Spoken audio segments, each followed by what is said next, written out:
teo mone naye kwa wene rogo sasi. Lituko liare Nyasaye karo weta gosini abana bao. Twasabire Yesu na itubune kanisa ya Nyamatai. Omone no nyare go kwana na itu. Omone no twabere bibe bya ito. Omone no nyare go kwana na itu kwa upeke. Bali bago chabarwari tebanyare konyoro ko wenigo. Omone no nde bwensi obwateri tajiri nde lyonsi nyare koira neligo. Kolengana no bya bwao na mabera. Yesaya kwa wene rogo sasi. Imokere lya magoka o igoro. Kwanege taso bosiwa Nyasaye. Biyamono Nyasaye. Biyamono moruti kwa bago. Tuko na kila sababu ya kukuinua asubuhi ya leo. Tuko na kila sababu ya kukushukuru Yesu. Tuko na kila sababu ya kukuinua Yesu. Kama sio wewe tungalikuwa wapi asubuhi ya leo? Kama sio kuteswa kwako msalabani tungalikuwa wapi asubuhi ya leo? Kama sio neema na rehema zako Yesu tungalikuwa wapi? Tunashukuru tukisema unatosha. Tunashukuru tukisema unastahili. Tunakuinulia mikono yetu tukisema wewe ni mwema. Tunakuinulia mikono yetu tukisema wewe unastahili. Tunakuinulia mikono yetu tukisema hakuna wa kulinganisha na wewe. Mtakatifu tunakuabudu asubuhi ya leo. Mtakatifu tunakuinua asubuhi ya leo. Tukisema wewe umetukuka. Tukisema wewe unatosha. Kama sio wewe uliyekuwa katika upande wetu Yesu, tungalikuwa wapi siku ya leo? Nena jambo mbele za Bwana. Dayo monene mbuya mona na nyana singe ntoyobo kimababo. Dayo monene mbuya mona singe nchota koleira maya. Otokoleira maya go ikara chinga kietinga. Tunashukuru Mtakatifu. Tunashukuru Baba yetu. Tunanyenyekea miguuni pako asubuhi ya leo. Tunanyenyekea miguuni pako tukisema wewe unastahili. Tunanyenyekea miguuni pako Mtakatifu tukisema wewe unatosha. Peke yetu hatutaweza tena Yesu. Tunaomba Mtakatifu ukaweze kuchukua ushukani tena Mtakatifu. Asante kwa wakati huu. Asante kwa wakati huu Mfalme. Ainumia kwa wene ile Nyasaye. Wende tayunga munayo monene. Kitoko wasasi ma Yesu ndoro kane kolenda yororo kane. Biyamono Yesu. Biyamono monene wa wanene. Aye kwa wene ruko imukere libugoro Nyasaye. Onyetalia Nyasaye kalitwale ngocha kwa basema mbiyeye. Onyetalia mabera umusaraba monene ngaitwale gocha kwa. Onyetalia obwanjani bwa Nyasaye ngaitwale ngocha kwa bera chinsechi. Aye kwa wenere. Kwa wenere ruko imukere libugoro. Kwa wenere gotoyu monene. Kwa wenere gotoyu wasinga nje family chaito. Kwa wenere gotoyu wasinga nje abayiboni baito. Kwa wenere gotoyu wasinga nje abasani baito. Kwa wenere gotoyu wasinga nje kanisa yaito. Omonene biyamono. Biyamone daline kere.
Yesu ninakuabudu, mikono yangu ninainua.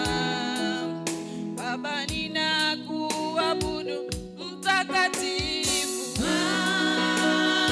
Baba, mimi ninakuabudu. Baba yetu. Baba, mimi ninakuabudu. Baba yetu. Baba, mtakatifu. Mimi ninakuabudu. Mtakatifu. Baba, mimi ninakuabudu. Mbele zako ninainama. Mimi ninakuabudu. Mbele zako ninainama. Mimi ninakuabudu. Mbele zako ninainama.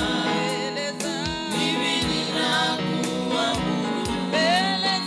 Mbele zako ninainama. Mimi ninakuabudu. Mbele zako ninainama. Mimi ninakuabudu. Mbele zako ninainama. Mimi ninakuabudu. Mbele zako ninainama. Mimi ninakuabudu. Mikono yangu ninainua. Mimi ninakuabudu. Mikono yangu ninainua. Mimi ninakuabudu. Mikono yangu ninainua. Baba, mimi ninakuabudu. Mikono yangu ninainua. Yehova, mimi ninakuabudu. Mbele zako Yesu, mbele zako kuna upendo, mbele zako kuna amani, mbele zako kuna uponyaji, mbele zako kuna upendo Yesu. Tunakuabudu asubuhi ya leo, tunasema asubuhi ya leo tumenyenyekea mbele zako, tukisema ni wewe,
mbele zako ninainama, mimi ninakuabudu.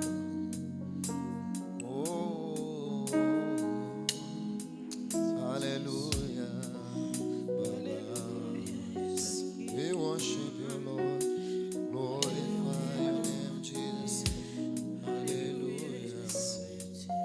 Amen. Amen. Bwana asifiwe.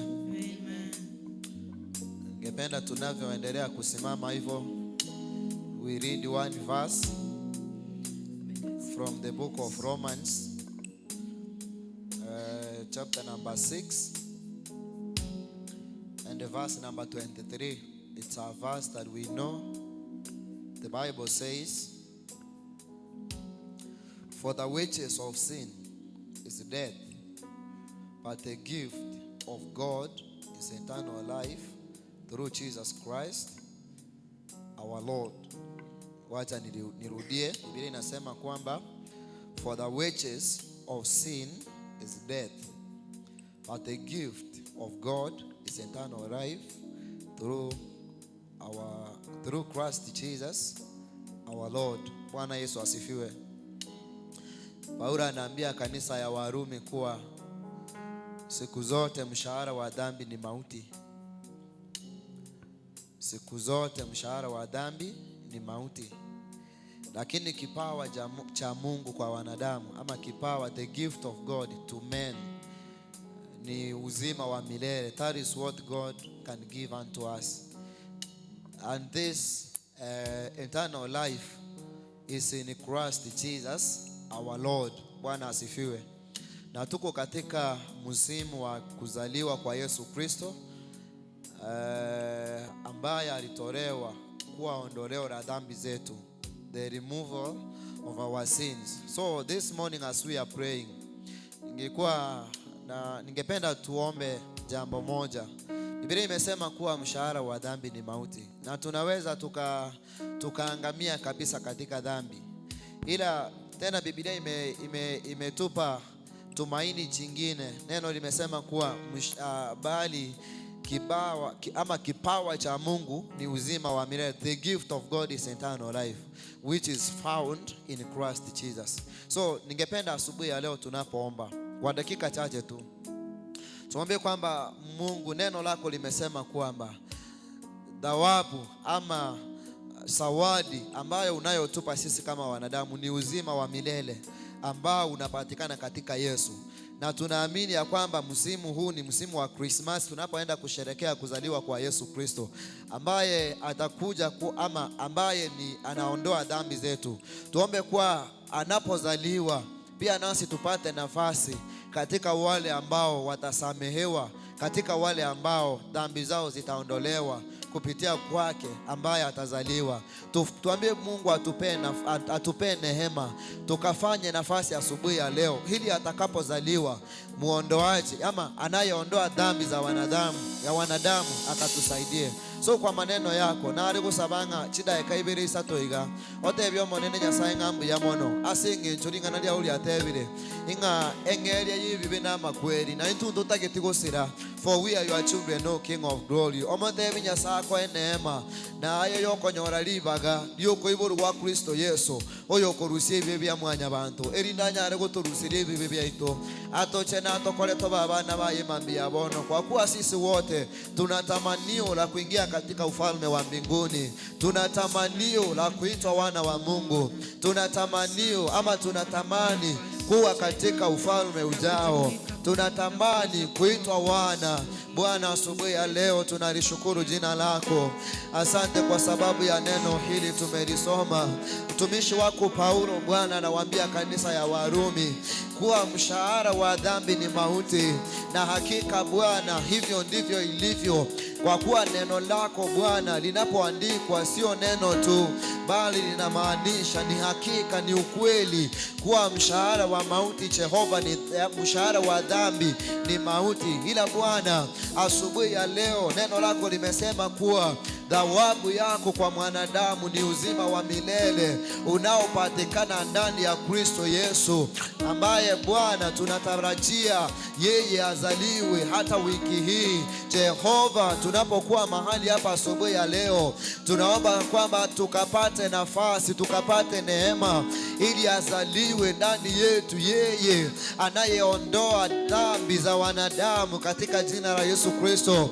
Akatusaidie katika jina la Yesu, mahali ambapo tumetembea mbali na wewe Bwana, akaturejeshe kwa utukufu wa jina lako. Tunajua Bwana tukiwa katika dhambi tutapotea, lakini Bwana akizaliwa ndani yetu tutakuwa na neema, tutapata nafasi hata katika ufalme.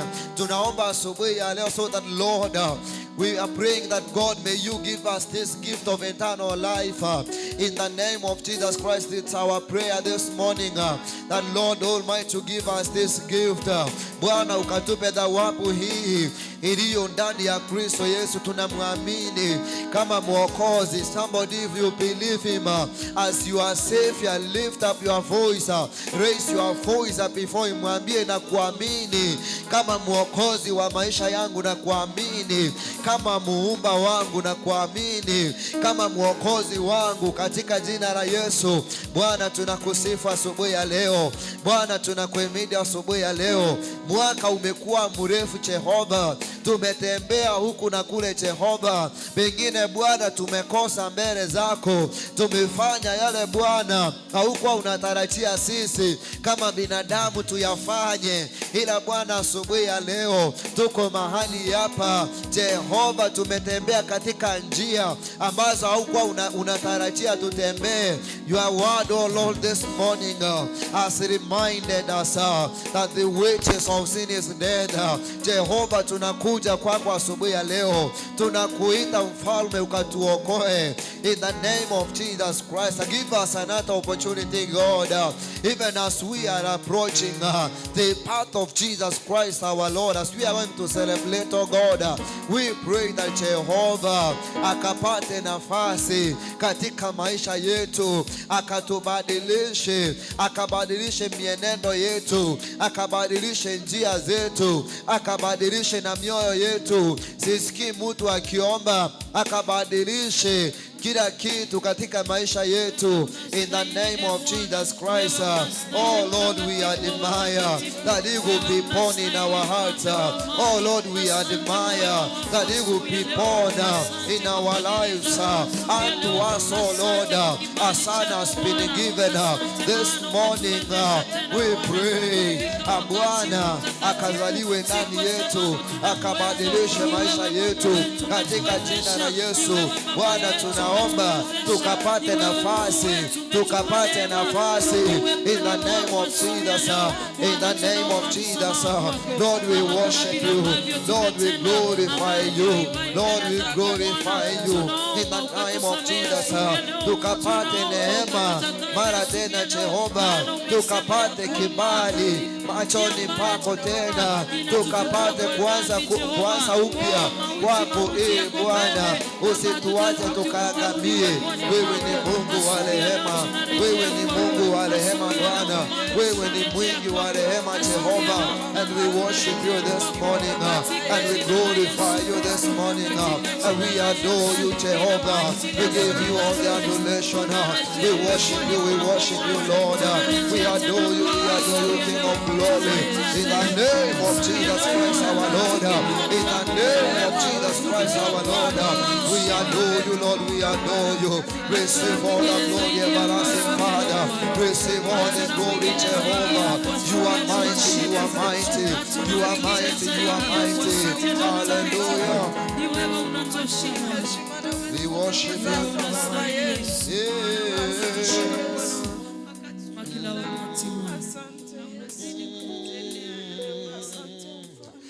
Mimi sina mwingine ila wewe Bwana, kimbilio chingine ila wewe Bwana. Mimi sina mwingine ila wewe Bwana, kimbilio chingine ila wewe.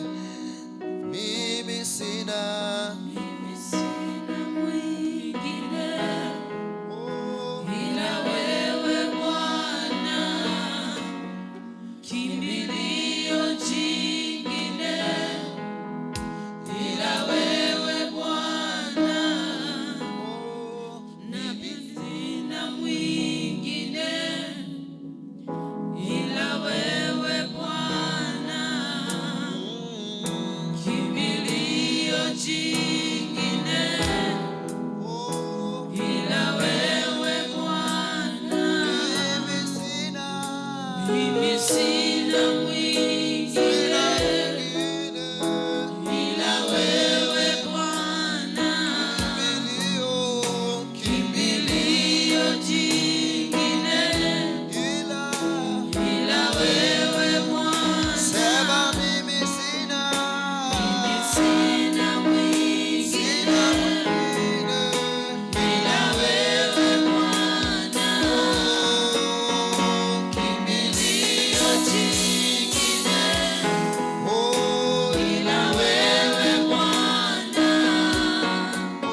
Amen. Ningependa tukiwa katika hali hiyo ya maombi asubuhi ya leo, tumwambie Bwana atupe neema ya kumaliza mwaka huu vema.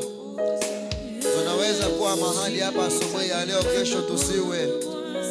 Tunaweza kuwa mahali hapa siku ya leo, lakini kesho tusiwe. Tumwombe Mungu, tumwambie Bwana akatupe neema ya kumaliza mwaka huu vema. Kurutua chagete chanyu walinyasawa beiramo na itwe nawana matuka ya makati ili nyasaye bado na bako bamo na itwe, katika jina la Yesu Kristo. Bwana tunakushukuru, tunaomba asubuhi ya leo kuwa mfalme, ukatupe neema ya kumaliza mwaka huu vema katika jina la Yesu Kristo. Bwana ulianza pamoja nasi, umetembea pamoja nasi. Tumeona Jehova ukitupigania, tumeona Jehova ukitutetea, tumeona Bwana ukituinua, tumeona Mungu ukisimama pamoja nasi. Even this morning Bwana tunaomba kwa ukatupe neema ya kumaliza vema katika jina la Yesu Kristo. Wewe ni baba yetu, wewe ni Mungu wetu. Tunakuamini Bwana, tunakutukuza. Hatutamaliza mwaka Bwana kama tuko wagonjwa, hatutamaliza mwaka Bwana bado tukijililia, hatutamaliza mwaka Bwana tukiwa na mawazo mengi ya mwaka huu. Lord, we pray that may you give us the grace to finish well in the name of Jesus Christ, because your word says better is the end of something than the beginning. Bwana ukatusaidie ili tukaweze kumaliza vema katika jina la Yesu Kristo. Bwana ukatusaidie ili tukaweze kumaliza vema katika jina la Yesu Kristo. Wewe ni baba yetu, wewe ni mwaminifu. Mahali hatutaweza Bwana, hiyo miezi 11 imepita Bwana, unaweza ukatusaidia ili tukaweze hata sasa. Mahali Bwana hatukufika na tulikuwa na matarajio ya kufika, wewe ni Mungu wa majira yote, unaweza ukatupa hata neema ya kumaliza vema tena katika jina la Yesu Kristo. Malengo tuliyokuwa nayo Bwana, mengine hatutayafikia. Oh Lord, you can help us ili tukaweze kuyafikia kwa Bwana. Noena matukaya tika ilambake, you can help us oh God.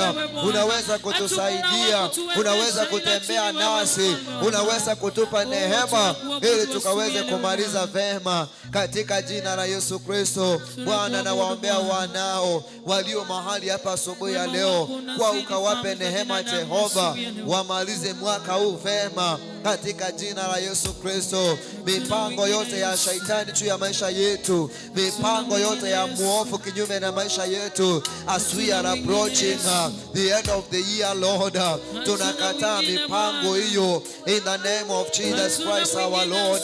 Tunakataa mambo yote in the name of Jesus Christ. Oh Lord, as we pray that you are giving us the grace to finish well, oh Lord. Tunapotembea Bwana, hata tunaposafiri na Bwana vyombo vilivyoundwa na mikono ya binadamu Bwana, utatusaidia. Hallelujah. We worship you Jesus. We glorify your name Jesus.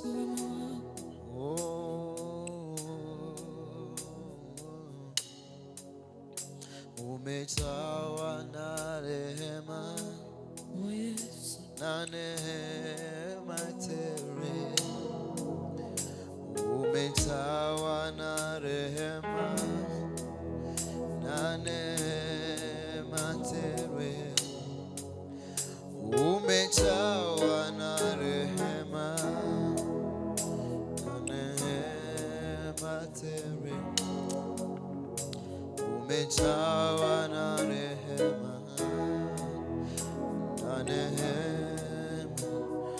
Umejawa Bwana, umejawa na rehema na neema tele, umejawa na rehema na neema tele, umejawa na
Waichoirwe na mawira Yesu, waichoirwe na mawira honene.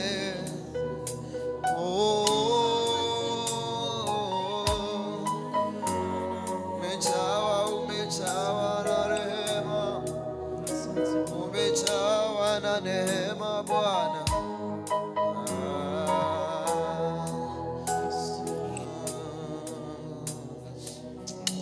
Bwana, tunakushukuru kwa Bwana umejawa na neema na rehema. Hakika isingelikuwa wewe, hatungelikuwa mahali hapa asubuhi ya leo. Hatungepata hata nafasi ya kusimama mahali hapa Bwana. We have seen your faithfulness, oh God.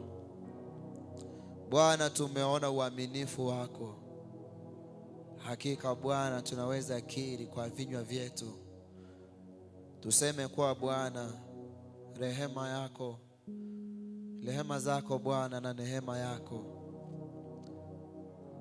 zimekuwa juu ya maisha yetu Mfalme. And Lord, we give you all the praises because of that.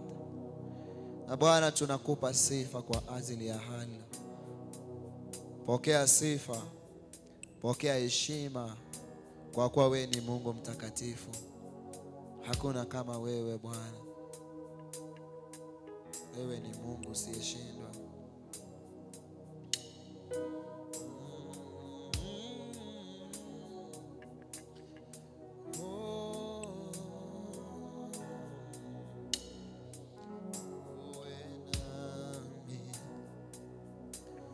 Uwepo wako Bwana, uwe nami. Uwepo wako Bwana, uwe nami. Uwepo wako Bwana, uwe nami. Ngependa tuimbe huo wimbo hata tunapomaliza mwaka huu. Tumwambie Bwana kuwa uwepo wake uwe nasi. Tumwambie Bwana uwepo wake uwe nasi. Even as we are finishing the year, hatutamaliza bila uwepo wake. Hatutamaliza bila yeye. Uwepo wako Bwana, uwe nasi. Uwepo wako, uwepo wako, uwe nasi. Uwepo wako, uwepo wako, uwe nasi. Uwepo wako Bwana, uwepo wako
Jesus.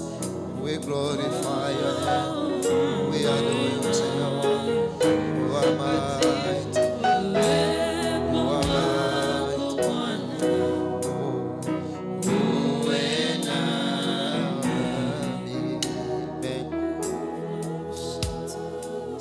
Amen. Baba, katika jina la Yesu Kristo, tunakusifu, tunakuhimidi asubuhi ya leo.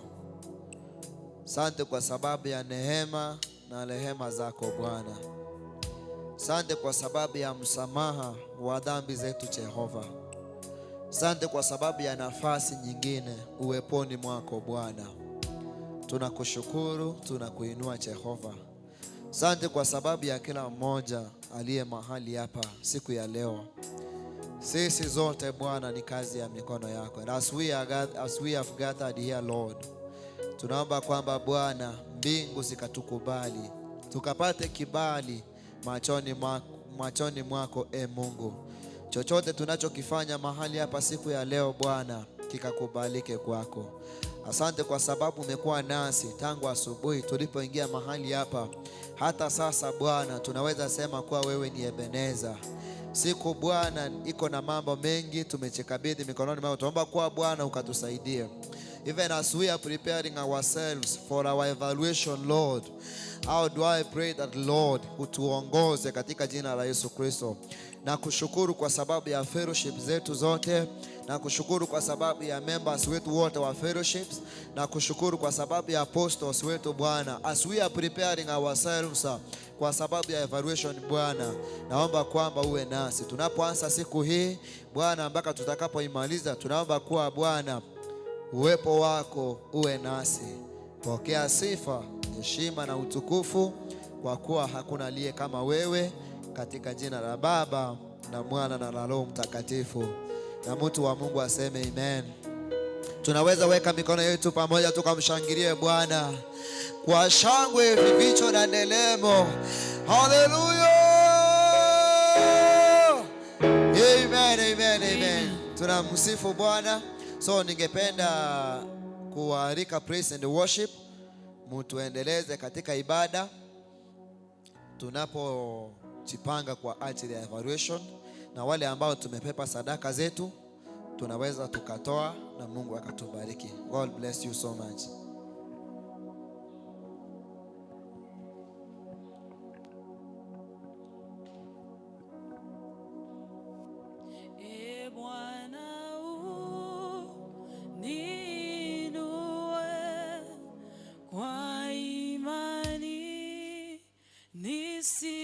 Nisimame, nipande milima yote. Bwana unipandishe.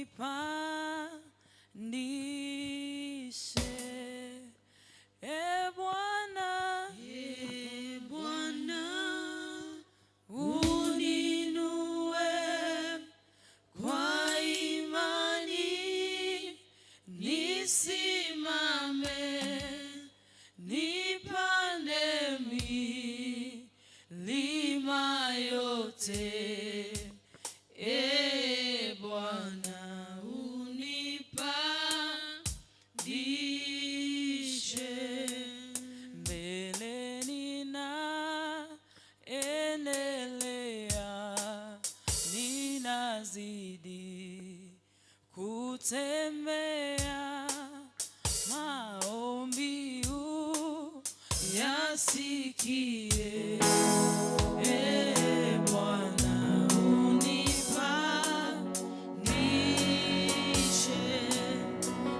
Bwana uninue kwa imani. Nisimame, nipande milima yote. Bwana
Asante sana. Tunapoendelea, ningependa kuomba watu wote ambao wako nje.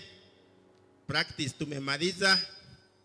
Kindly wale wote wako nje tuingie ndani ndio tuanze evaluation. Okay, ambia wote ambao wako nje, training sasa tumemaliza. Tuingie ndani. Jordan ndio ya kwanza, lakini itaanza ku present wakati timu zote zimeingia kanisani. Kwa hivyo tuingie, praise wanapopewa dakika 5 tukingoja timu zote ziingie kanisani. Thank you. Bwana asifiwe. Tusimame katika uwepo wa Bwana wale tuko kanisani.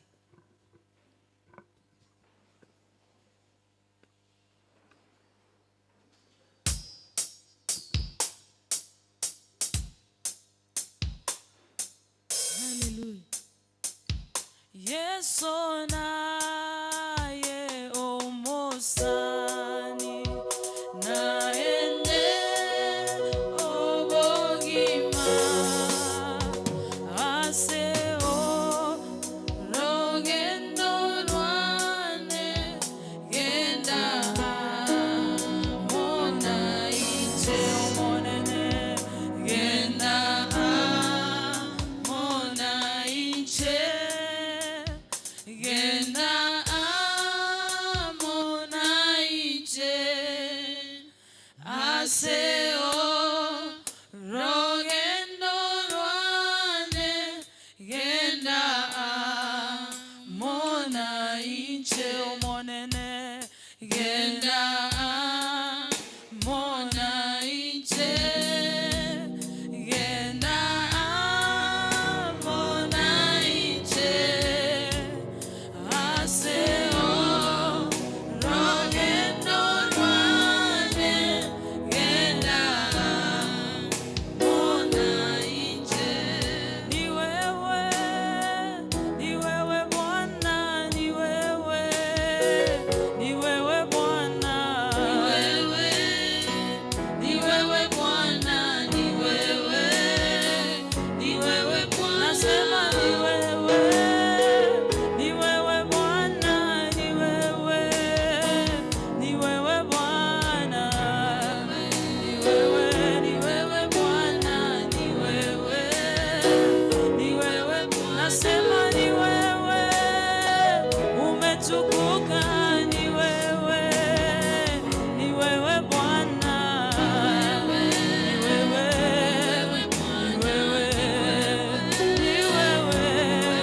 nasema ni wewe tuko mbele zako, ni wewe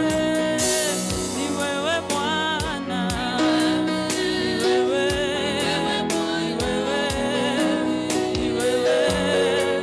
nasema ni wewe uinuliwe, ni wewe Bwana, ni wewe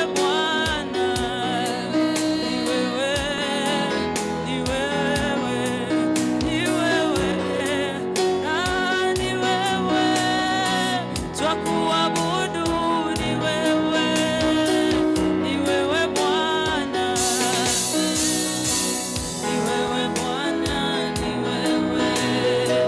ni wewe nasema ni wewe pokea sifa, ni wewe Bwana, ni wewe Bwana, Yesu ni wewe Bwana,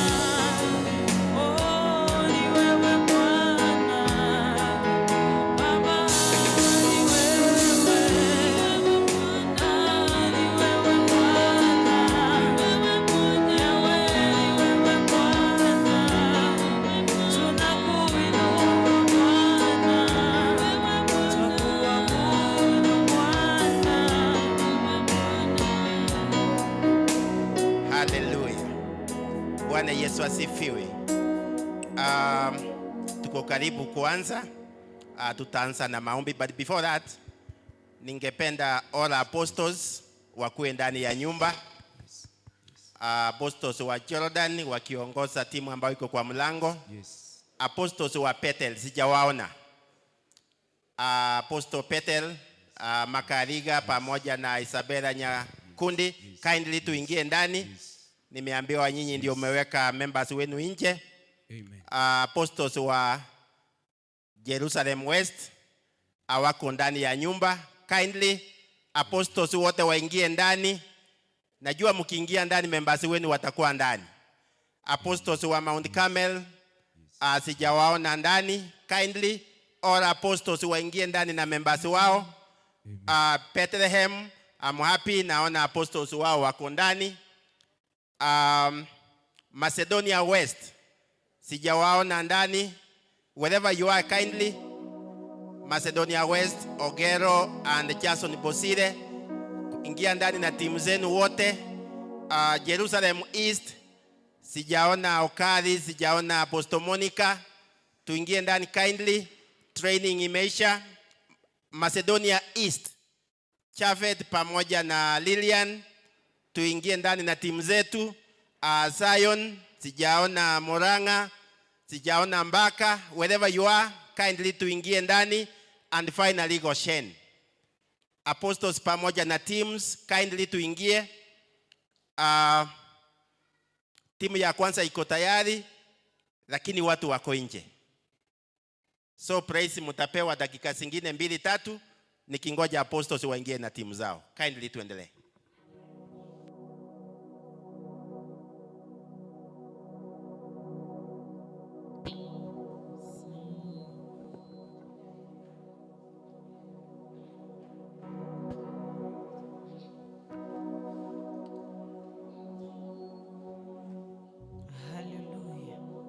Bwana Yesu asifiwe. Haleluya. Tunaweza kuinuka mbele za Mwenyezi Mungu tunapomwabudu. Tuinuka kwa miguu yetu.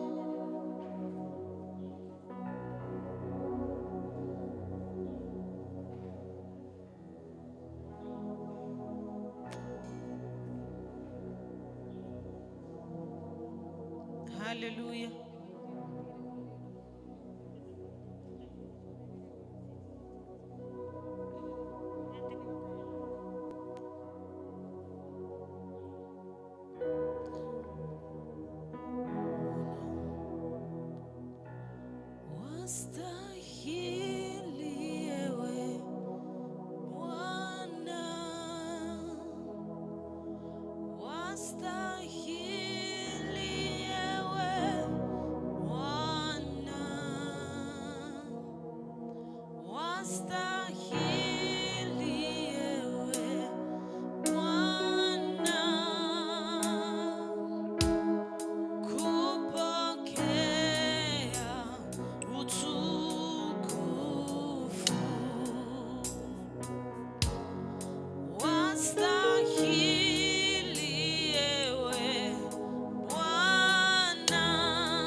Mwenyezi Mungu, Bwana twaja kwako asubuhi ya leo, twakuinua, twakushukuru. Bwana umekuwa nasi, umetulinda, umetutetea.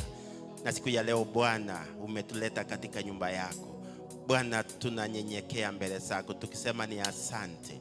Bwana tunapoanza program ya leo, fellowship evaluation, na baadaye tutapata neno lako.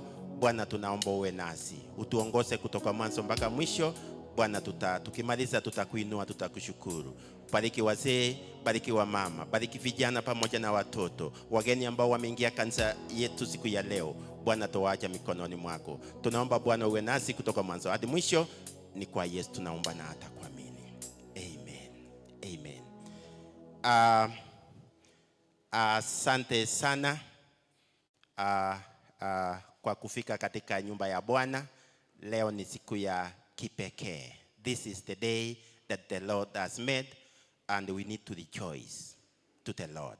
Na tunapofurahia katika Bwana, leo ni siku ambayo tutakuwa na our fellowship evaluation. Tuko na all our fellowships ambao zita present what they are prepared for the last quarter, 4 months. So wanapoingia tutasikiza. Tuko na wale ambao wanaangalia,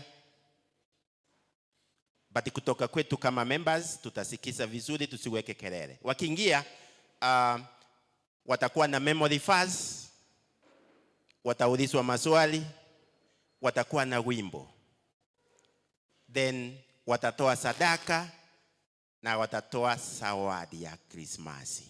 Bwana Yesu asifiwe. Kwa hivyo kila fellowship nafikiria imejipanga hivyo. Itakuwa na memory verse. Kindly mkuwe na Bible ile fashion ambayo mtatumia. Wataulizwa maswali na wataimba wimbo, watatoa sadaka na watatoa zawadi ya Krismasi. Another reminder kwa maswali. Every fellowship imekuwa na mwalimu ambaye alikuwa anawafunza, an apostle. Apostles are not supposed to answer any question. So kindly apostles, ndio sababu nilikuwa na wahitaji mkwe kwa nyumba. Apostle yeyote akijibu swali, hata akipata marks haitawekwa. So apostles wao kazi yao wataimba wakiwa kwa timu yao. Ndio ratiba vile timu zetu zitakuwa zikiingia. Tutaanza na Jordan, itafuatwa na Bethel, then Jerusalem West, Mount Carmel, Bethlehem Fellowship. Number 6 itakuwa Macedonia West, number 7 Jerusalem East, Macedonia East number 8, Zion number 9, na mwisho tutafungiwa na Goshen Fellowship. Nilikuwa nataka fellowship zote zikuwe ndani kwa sababu wimbo ni kuhubiri. Sasa watakuja kuhubiria nani wengine tukiwa nje? Kindly kaka Okeri hakikisha all fellowships zimeingia ndani. Fellowships zote ziingie ndani. Na kwa sababu ya muda ningependa tuanze. Tutaanza na Jordan Fellowship. So Jordan Fellowship, kindly tuingie.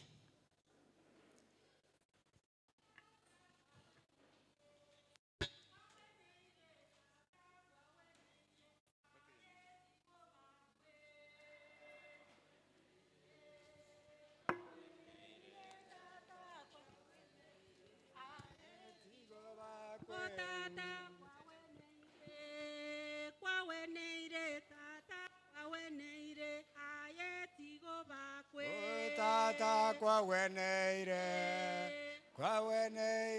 tata kwa weneire ayetigo bakwe kwa weneire tata kwa weneire ayetigo bakwe tata kwa weneire tata kwa weneire ayetigo bakwe olitukeri kwa weneire tata kwa weneire ayetigo bakwe tata kwa weneire tata kwa weneire ayetigo bakwe tata kwa weneire weneire tata kwa weneire aye tigo bakwe takwa weneire kwa weneire tata kwa weneire ayetigo bakwe.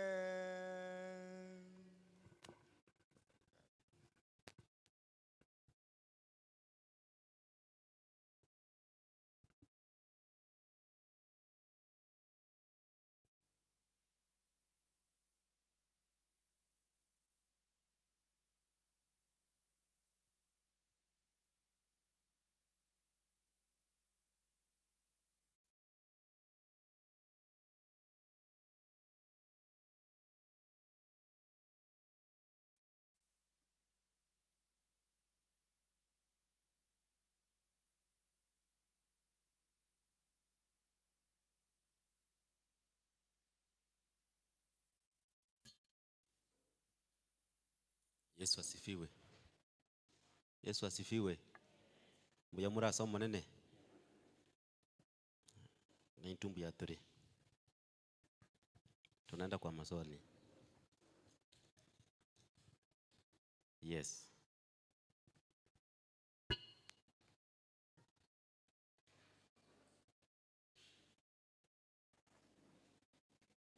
Riswali itangani. Wape mic. Utasimama na mic. Aposto ako. Wanyaru ndio huyo. Nasonga kidogo hapa. Hapo. Hivyo. What is forgiveness? Pea yule. It is conscious decision to let go of resentment, bitterness, hatred towards the offender. Thank you.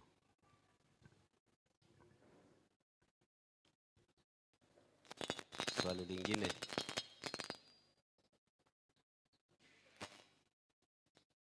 What does forgiving oneself mean?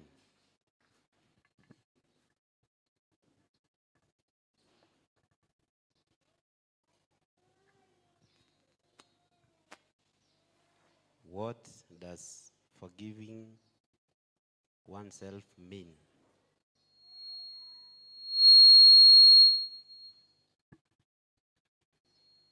Sawa.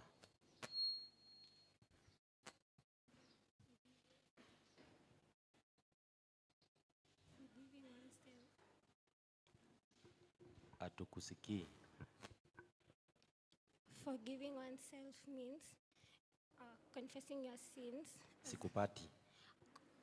Forgiving oneself means confessing your sins and accepting forgiveness from God and letting go of the shameful acts upon yourself to release yourself from guilt and shame and resentment towards oneself.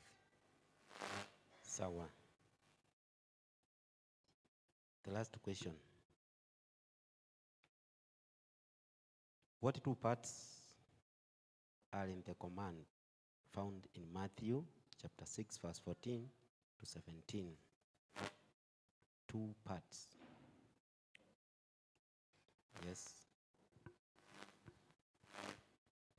It says, if you forgive others your trespasses, God will forgive you. If you don't forgive, God will not forgive your trespasses too.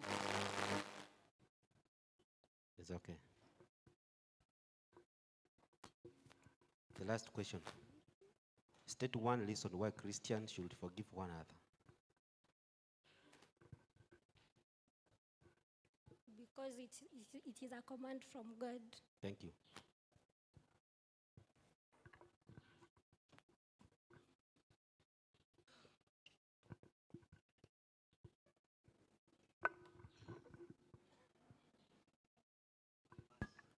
Memory verse. Kuja na Biblia yenye mlijifunza nayo, mweke hapa. Tuangalie. Give her the version.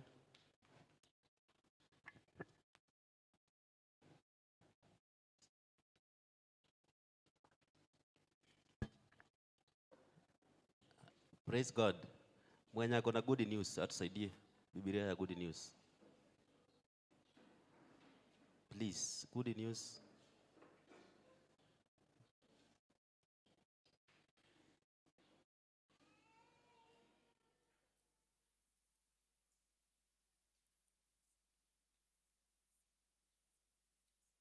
Good news.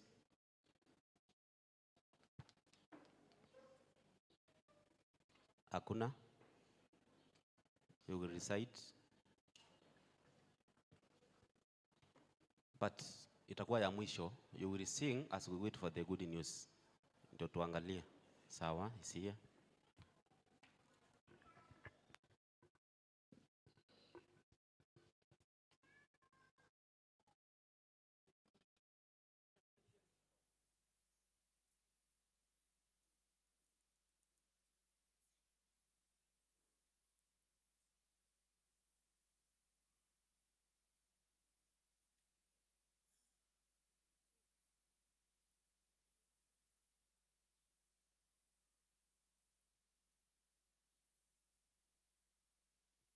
Praise God, church. Praise God again. In front of you is Jordan Fellowship, ready to present to you a song and a memory verse. Our memory verse comes from the book of Ephesians chapter 4, verse 1 to 6, 30 to 32. And it says, I urge you then, I who am a prisoner, because I serve the Lord, live a life that measures up to the standard God set when he called you. Be always humble, gentle, and patient. Show your love by being tolerant with one another. Do your best to preserve the unity which the Spirit gives by means of the peace that binds you together. There is one body and one spirit, just as there is one hope to which God has called you. There is one Lord, one faith, one baptism. There is one God and Father of all, who is Lord of all, works through all, and is in all. And do not make God's Holy Spirit sad, for the Spirit is God's mark of ownership on you, a guarantee that the day will come when God will set you free. Get rid of all bitterness, passion, and anger. No more shouting or insults. No more hateful feelings of any sort. Instead, be kind and tender-hearted to one another, and forgive one another as God has forgiven you through Christ. Amen.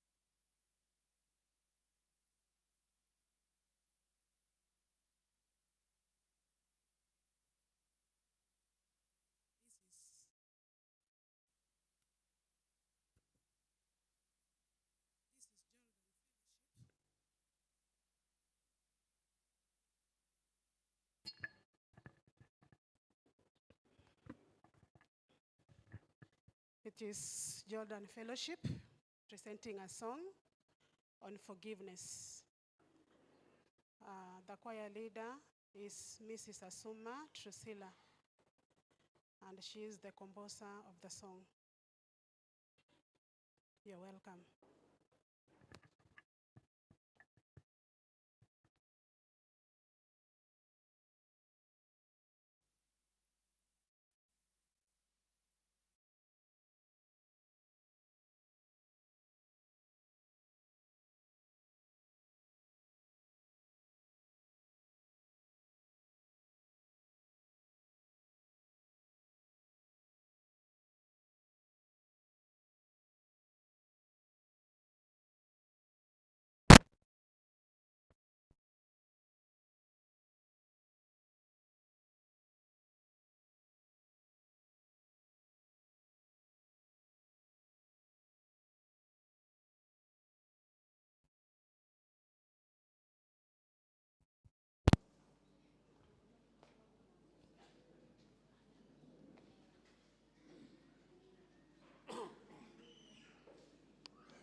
sauti kubwa akisema, Bwana uwasamehe makosa yao.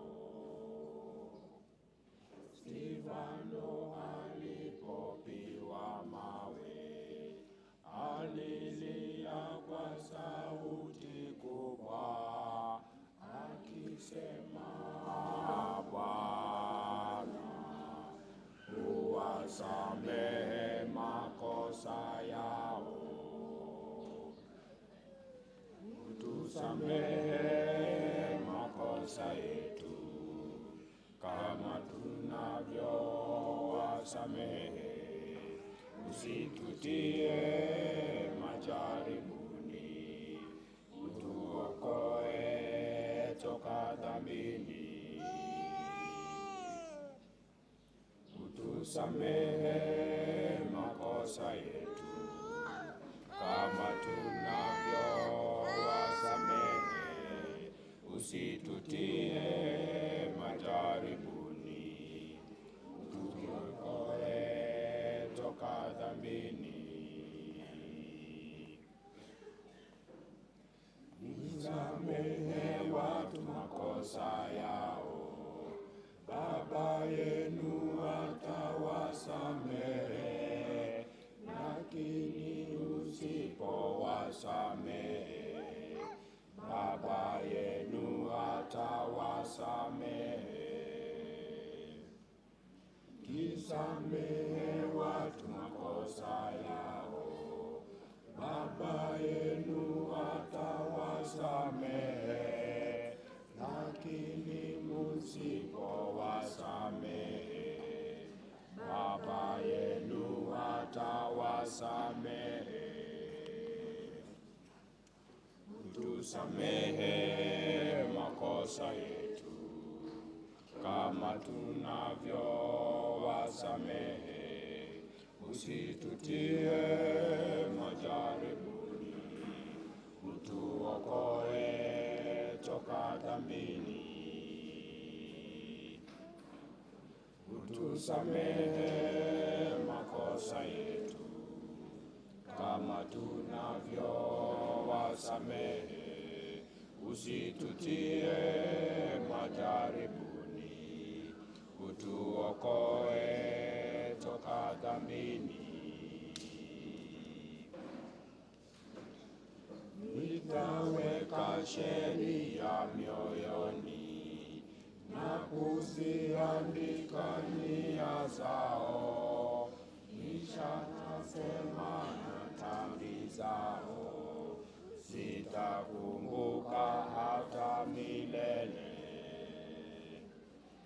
Nitaweka sheria mioyoni na kuziandika nia zao, nishatasema na dhambi zao, sitakumbuka hata milele. Utusamehe makosa yetu kama tunavyowasamehe, usitutie majaribuni, utuokoe toka dhambini. Utusamehe makosa yetu kama tunavyowasamehe, usitutie majaribuni, utuokoe toka dhambini. Utusamehe makosa yetu kama tunavyowasamehe, usitutie majaribuni, utuokoe toka dhambini.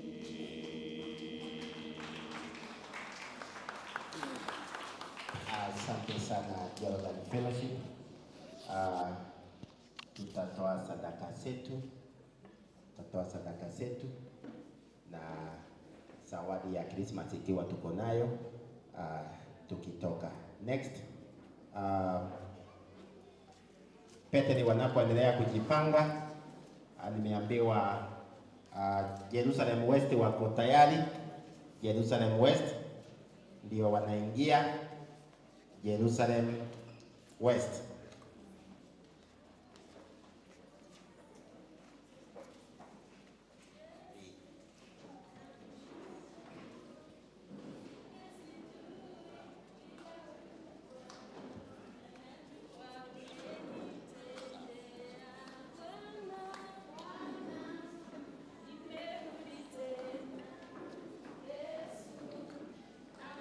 Jerusalem West wakitoka, Mount Carmel wakwe tayari. Mount Carmel wakwe tayari, Jerusalem West wakitoka.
Of you is Jerusalem West Fellowship, ready to present a song and a memory verse.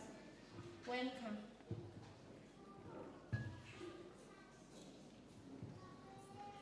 It comes from the book of Ephesians chapter 4. No.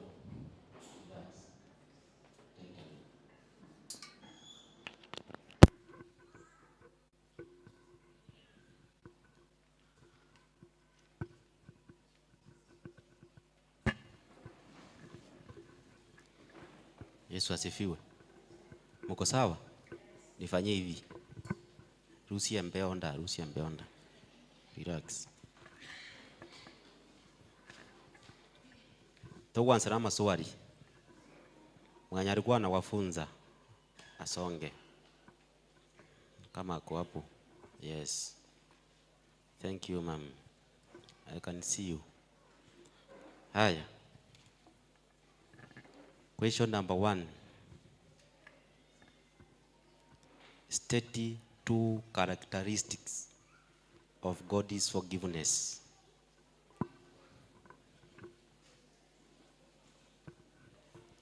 State 2 characteristics of God's forgiveness.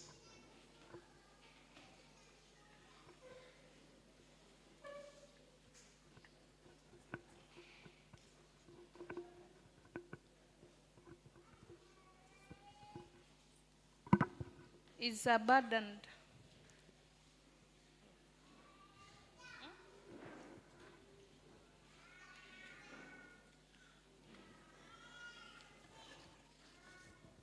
Swali lingine. What practical step can one take to forgive oneself?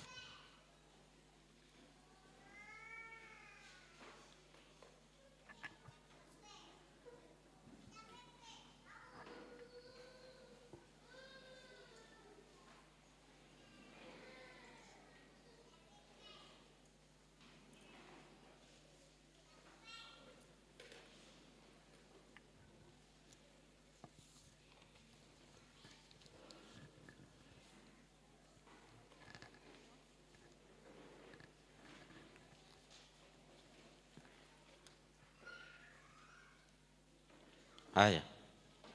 Swali lingine. Name one sign of unforgiveness. One sign of unforgiveness.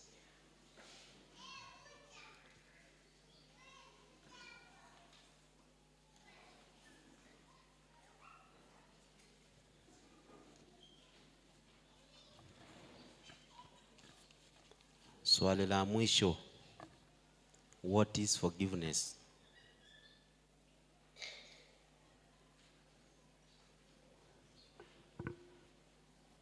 Yes. It is let go of anger and bitterness. Thank you. Tunaingia kwa memory verse.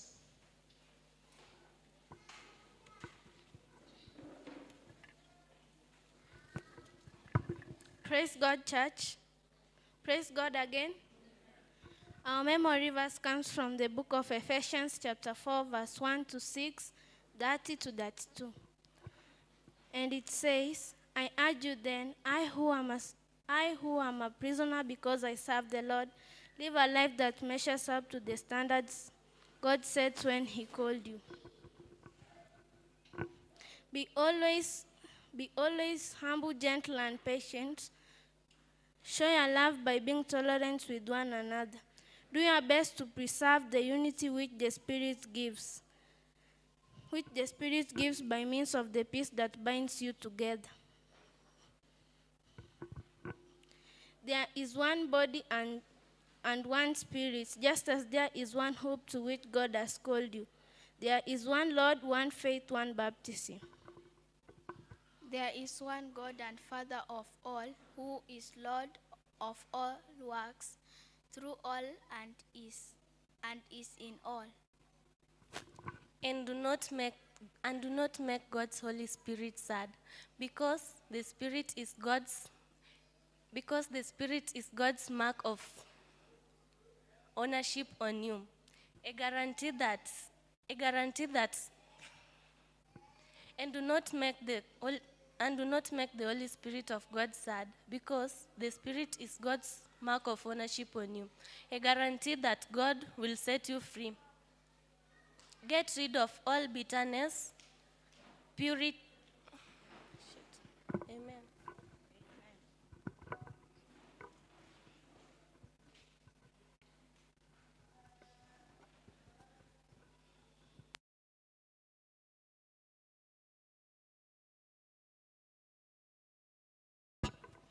Wimbo wetu ni juu ya msamaha. Tubarikiwe kwa pamoja. Kiongozi ni Rosemary.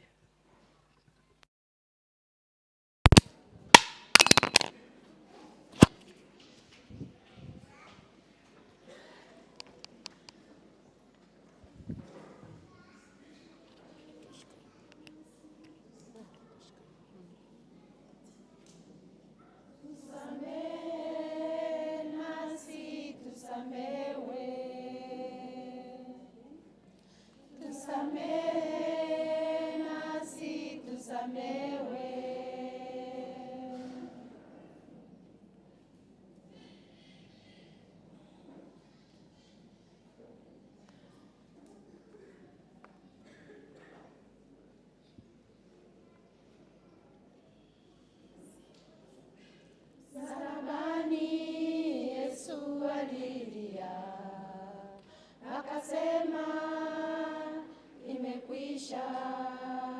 Msalabani Yesu alilia, akasema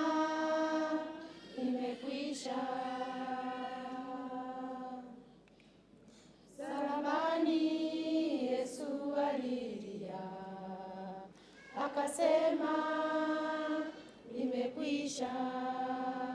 Msalabani Yesu alilia, akasema imekwisha.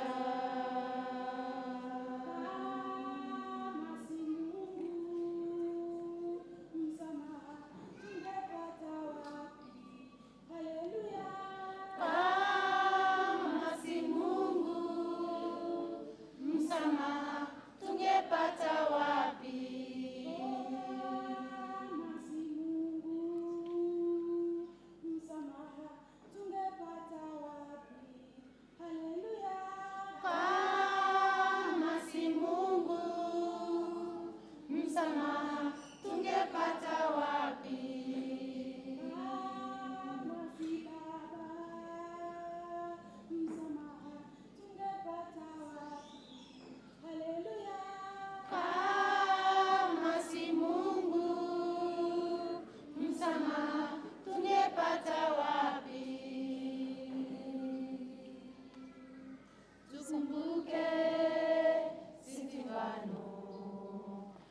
alipiwa mawe hadi kufa, mwisho wake akaangalia juu, akasema, Baba wasamehe.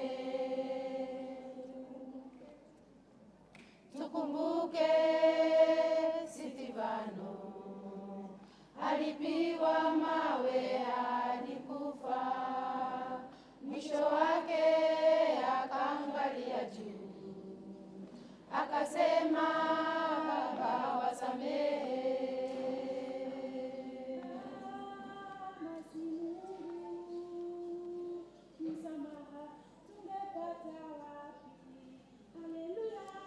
Kama si Mungu, msamaha tungepata wapi?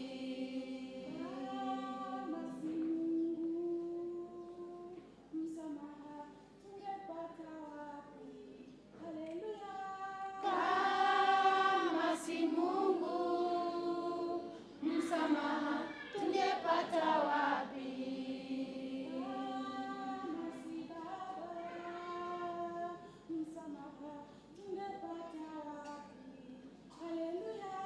Kama si Mungu, msamaha tungepata wapi?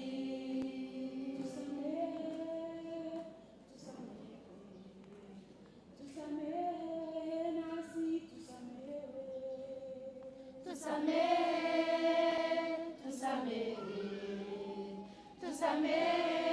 nasi tusamewe.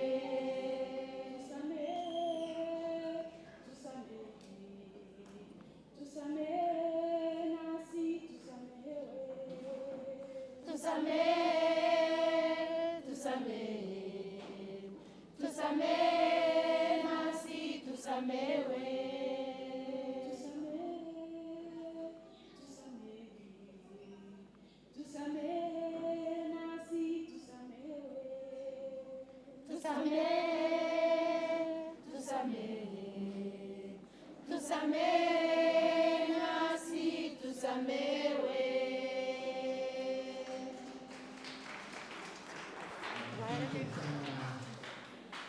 Jerusalem West, tutatoa sadaka zetu, kukitoka na zawadi ya Christmas ikiwa tuko nayo, ikiwa hatuna tuendelee kujipanga kwa sababu ya zawadi ya Christmas. Asante sana Jerusalem West.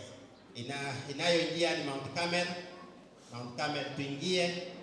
Tukiingia tunaanza kuulizwa maswali. Memory verse ndio inakuwa ya pili, tunamalizia wimbo.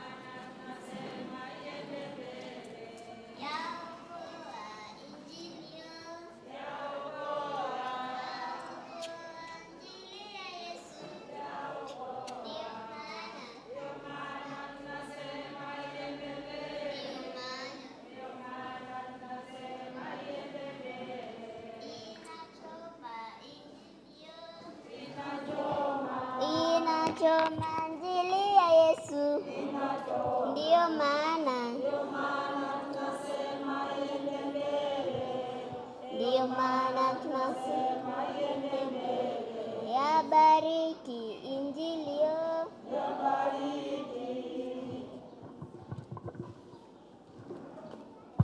Bwana asifiwe. Asifiwe tena. Mbele yenu ni Mount Carmel Fellowship.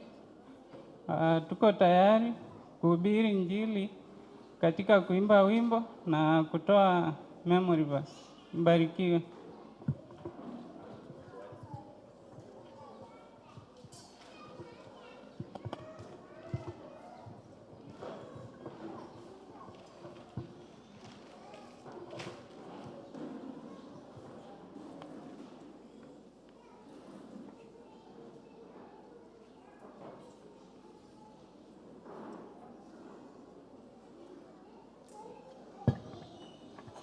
Yesu asifiwe. Pia murasoma nene. Hili swali litanga nilikocha.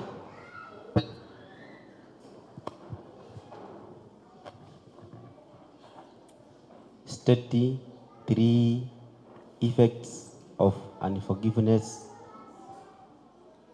spiritually. State 3 effects of unforgiveness spiritual. 3.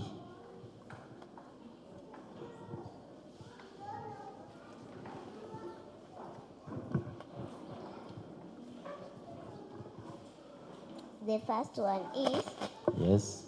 our relationship with God breaks. Second. When we don't forgive, we are not free from prison. Third. Our relationship with our friendships break. Thank you.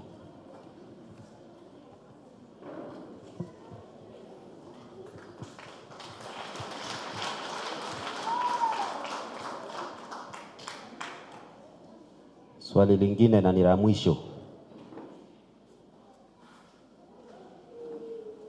Name 2 people in the Bible who forgive their offenders unconditionally. 2 people. Yes. Joseph and David.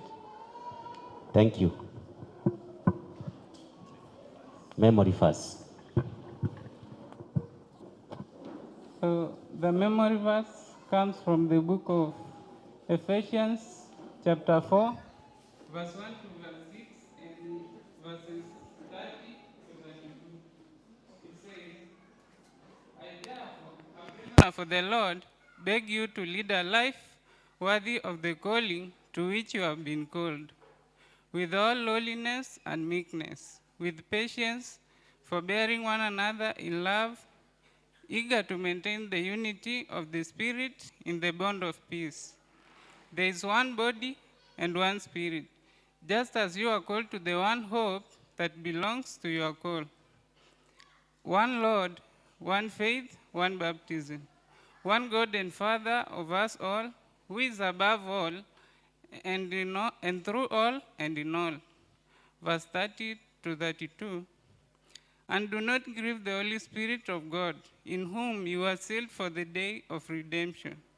Let all bitterness and wrath and anger and clamor and slander be put away from you with all malice. And be kind to one another, tender-hearted, forgiving, as God in Christ forgave you. Amen.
mwanya wanto twensi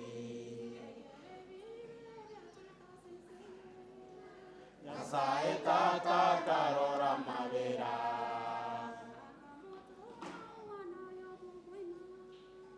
Eria totorie mwanya wanto twensi Eria totorie mwanya wanto twensi Oyo minto naye nabaliwe kiagero kuno chika kurwa somo nene kiagero kuno chika kurwa somo nene Oyo minto naye nabaliwe kiagero kuno chika kurwa somo nene kiagero kuno chika kurwa somo nene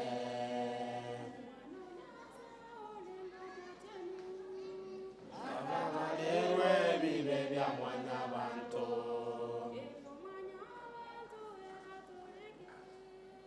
Anyoro bogi mabolia wakare Bogi mabolia wakare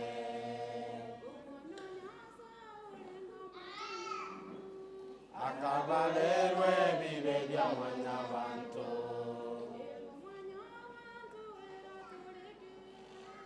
Anyoro bogi mabolia wakare Anyoro bogi mabolia wakare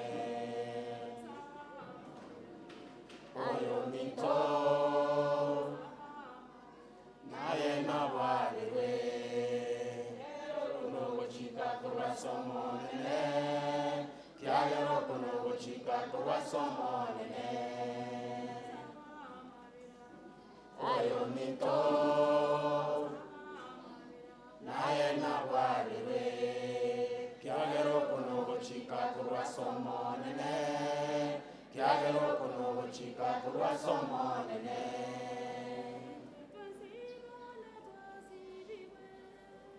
Namaningaye motolia ya Yesu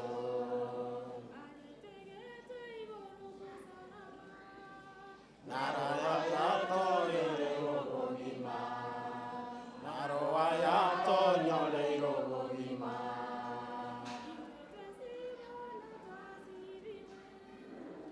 Namaningaye motolia ya Yesu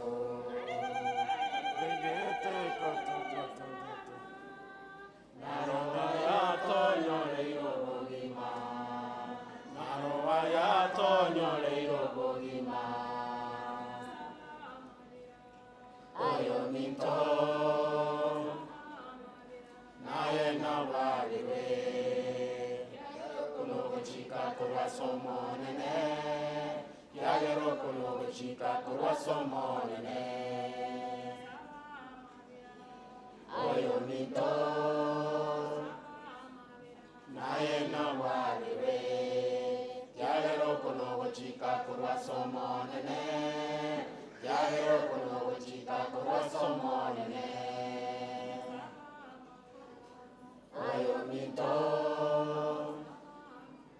naye nabaliwe Yagero kuno chika kurwa somo nene Yagero kuno chika kurwa somo nene Amen. Okuno chika kurwa somo nene. Asante sana Mama Kamel. Tutoe sadaka zetu tunapotoka, tuendelee kujiandaa na zawadi ya Krismasi. Wacha Mungu awabariki sana. Bethlehem Fellowship. Bethlehem Fellowship, karibu tuingie. Nyuma ya Bethlehem Fellowship tukue na Macedonia West. Bethlehem karibu.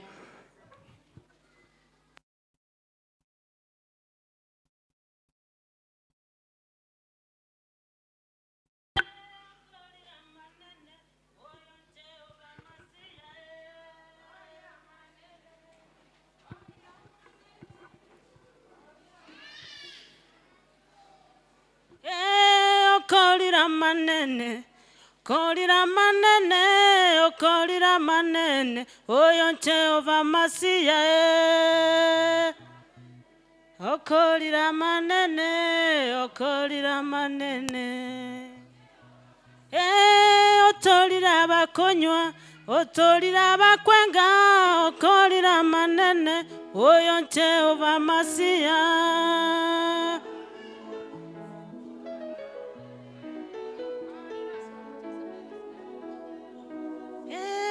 Okolira manene okolira manene oyo Jehova Masiya.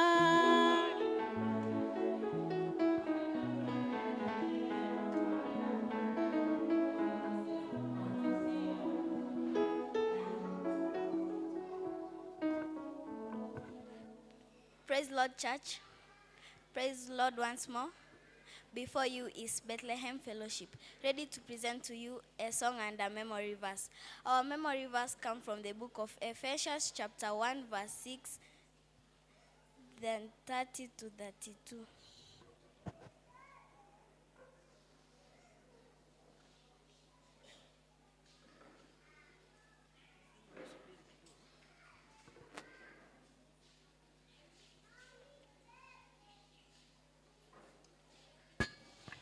Relax. Yesu asifiwe. Mbuja mura somo nene.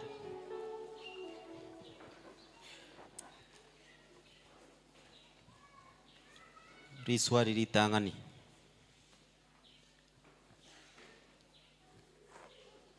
Tete mokole kokwana. Bondi gereli. Are you ready? Riswari ritangani.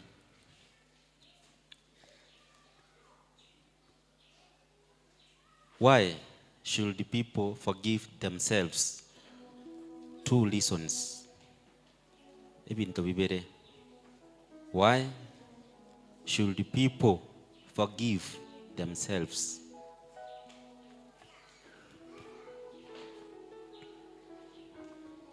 Desire for change. Audible kwa sauti. Desire for change. Ngine. Release negative attitude. Pardon? To release negative attitude. Thank you.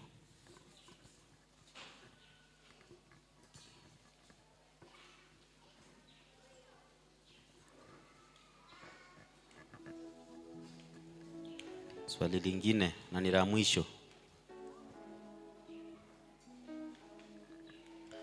What are the physical effects of unforgiveness? What are the physical and the physiological effects of unforgiveness?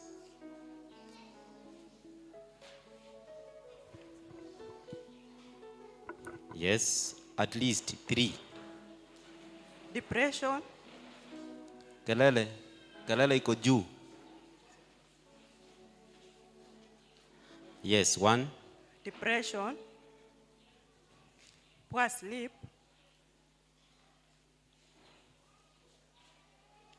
Continue. Mental health.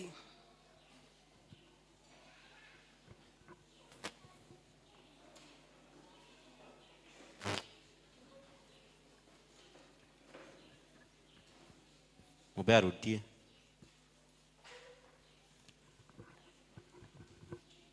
Depression. Yes. Poor health. And Yes. it can cause health problems. Thank you. Tunaenda kwa memory verse kidogo.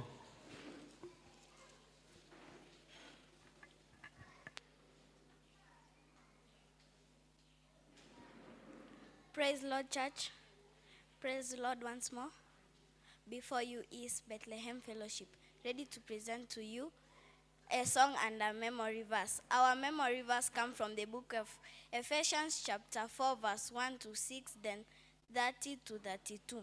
Verse 1, I urge you then, I who I am a prisoner because I serve the Lord, live a life that measures up to the standard Lord set when he called you. Verse 2, be always humble, gentle, and patient. Show your love by being tolerant with one another. Verse 3, do your best to preserve the unity that the Spirit gives by means of peace that binds you together.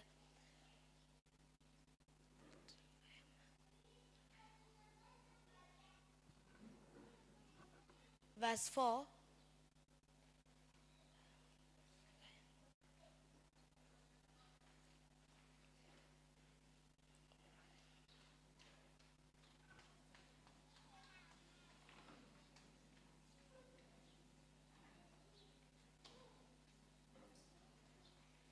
I am the body and the spirit, just as I'm the, sorry.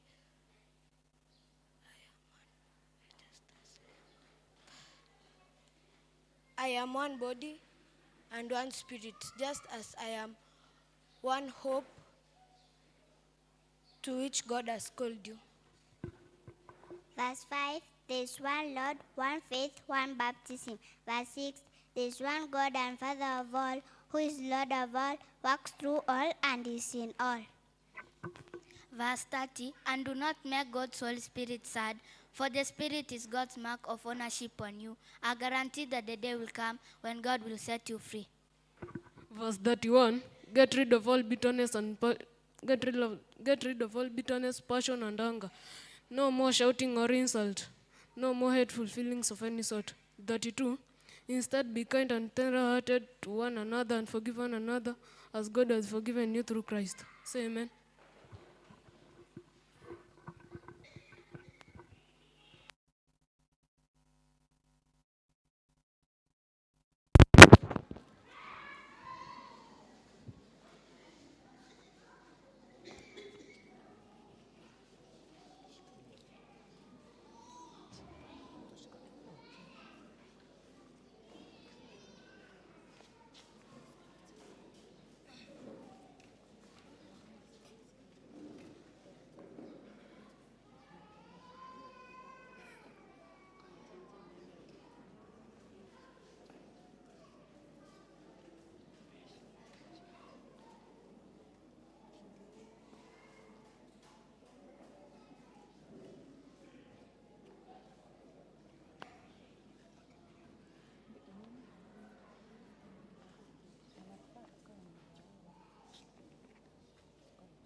Msamehe mwenzako mara 70 mara 7.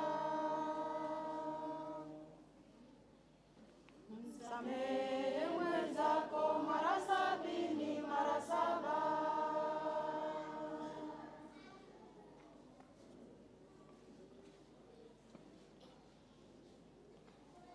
Yesu kawafunza wanafunzi wake kuhusu msamaha katika neno lake.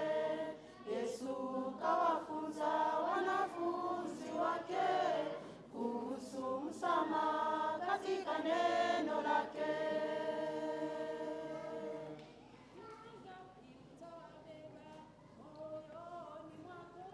Ni wangapi utawabeba moyoni mwako?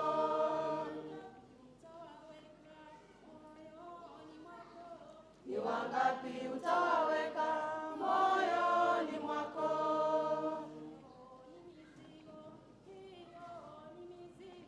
Hiyo ni mizigo na kuomba utue.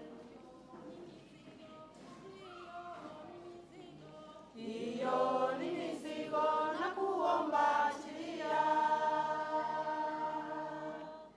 Msamaha hauna kipimo la kiwango. Msamehe mwenzako mara 70 mara 7. Msamaha hauna kipimo la kiwango. Msamehe mwenzako mara 70 mara 7.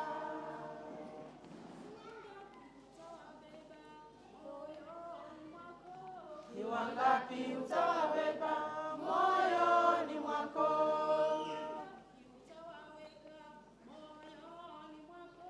Ni wangapi utawaweka moyoni mwako?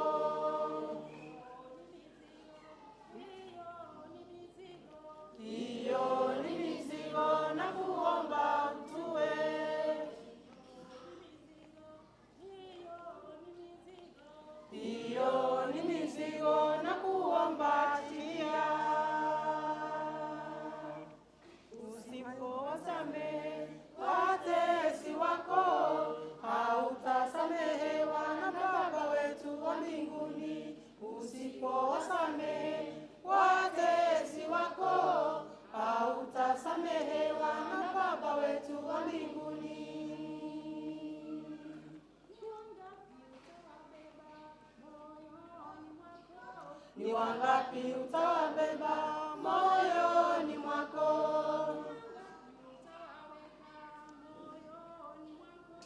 Ni wangapi utawaweka moyoni mwako?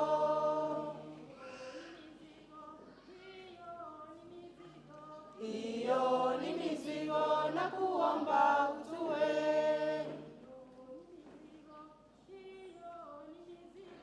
Iyo ni mizigo na kuomba achilia.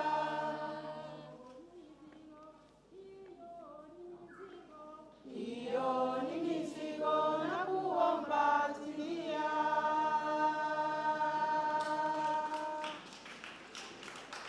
Asante sana Bethlehem Fellowship.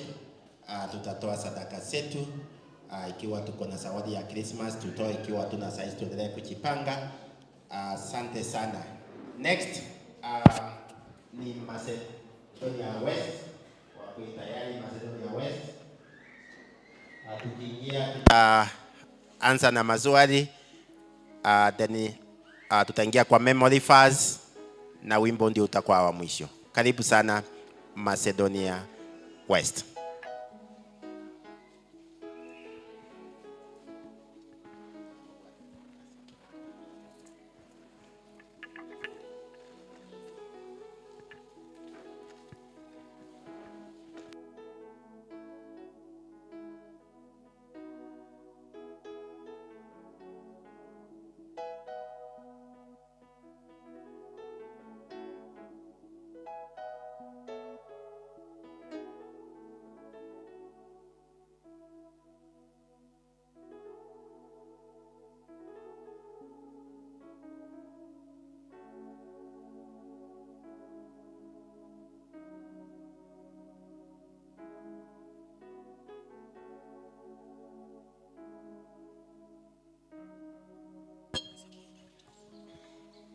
Praise the Lord, church. Praise the Lord, church again. Before you are Macedonia West, ready to present a song, memory verse, and answer the questions. Welcome.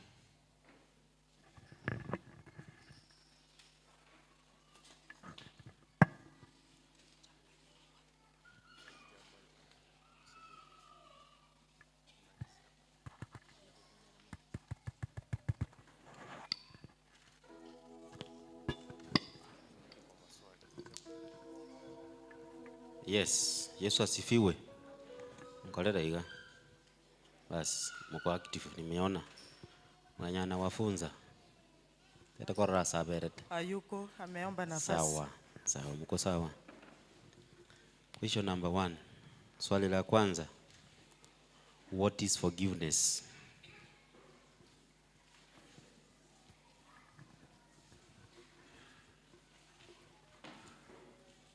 Yes. Forgiveness nekero wakoreiro yomina mabe wasabiro kwabira. It's okay. Swali la pili.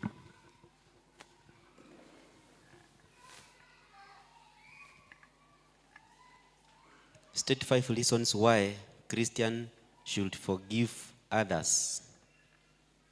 Nataka sasa mutaje tatu. State 3 reasons why Christian should forgive others. Tatu. Nataka mtoe tatu tu. For change. Badon kwa sauti. For change. Ngine.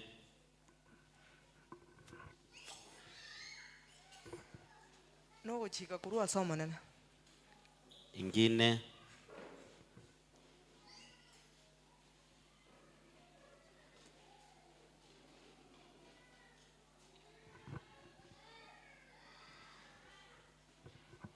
Kama hujasamea au utasamewa. Thank you. Swali la mwisho.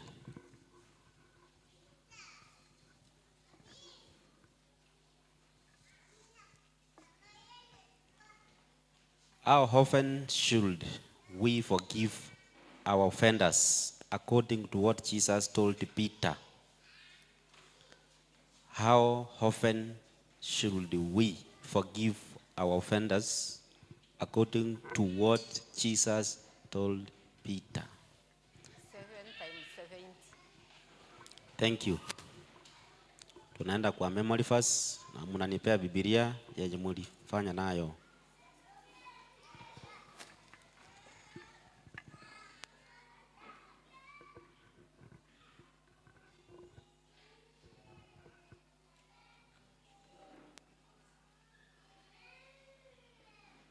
Our memory verse comes from the book of Ephesians, chapter 4, verse 1 to 6, verse 30 to 32.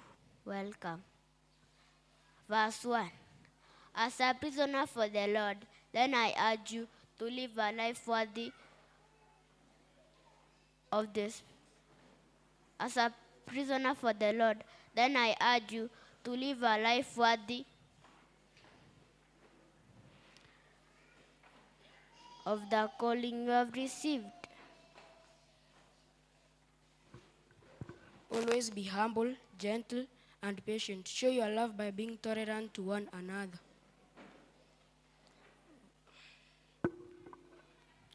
Make every effort to keep the unity of the Spirit through the bond of peace. There is one body, one spirit, just as there is one hope in which God has called you. There is one God, one faith, one baptism. There's verse 6, there's one God and Father of all, who is Lord of all, works through all and is in all. Verse 32, instead be kind and tender-hearted to one another and forgive one another just as God has forgiven you through Christ. Say amen.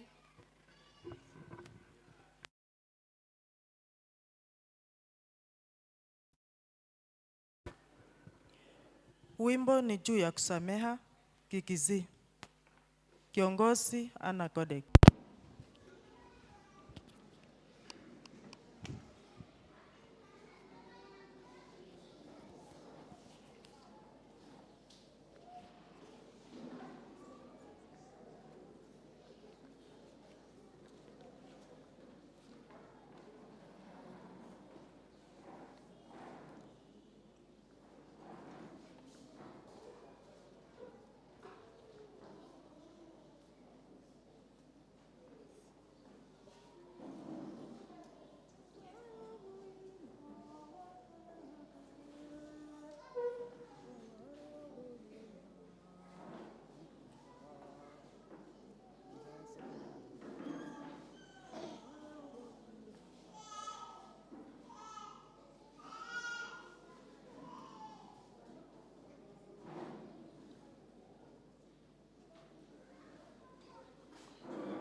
obuya bwao intwe ntokobweba ototolie korwasebire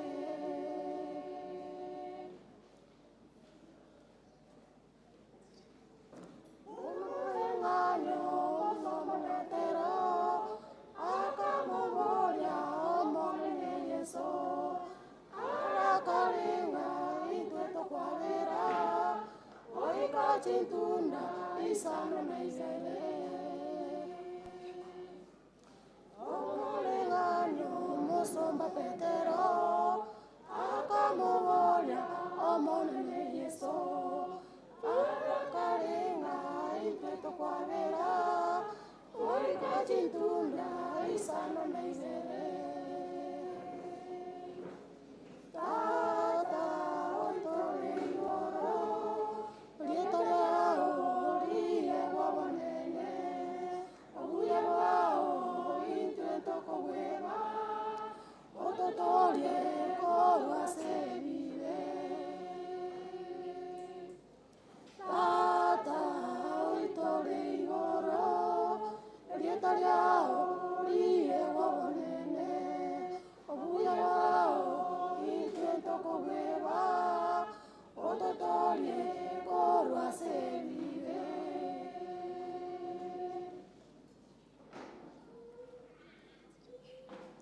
onomamito intwe komanyire unovirane intwe asentwe opavereti oyoyomino titokonyora oruoti waigoro Ona baminto intwe komanyire tutolerane intwe asente opavereti oyoro yomino ipakonyora oboruoti waigoro tata oitore igoro lieto lyao liye wabonene obuya bwao intokobweba ototolie korwasebire tata oitore igoro lieto lyao liye wabonene obuya bwao intwe ntokobweba ototolie korwasebire.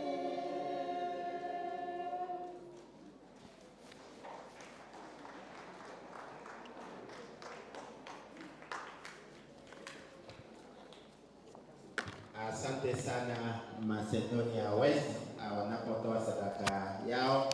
Wacha Mungu awabariki sana. Tuendelee kujipanga na zawadi ya Krismasi. Inayoingia ni Jerusalem East. They are the host. Mahali kanisa imejengwa ndio Jerusalem East. Tuingie Jerusalem East. Karibu sana.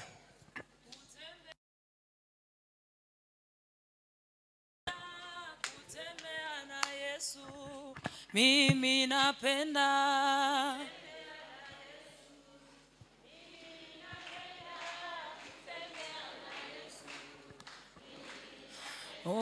kutembea na Yesu. Mimi napenda kutembea na Yesu. Mimi napenda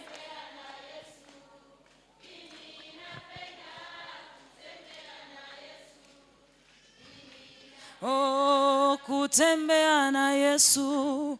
Mimi napenda kutembea na Yesu. Mimi napenda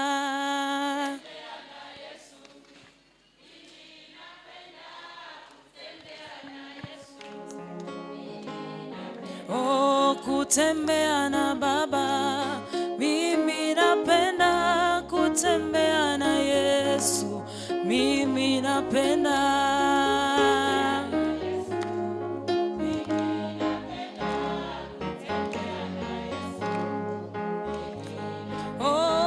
kutembea na Yawe. Mimi napenda kutembea na Yesu. Mimi napenda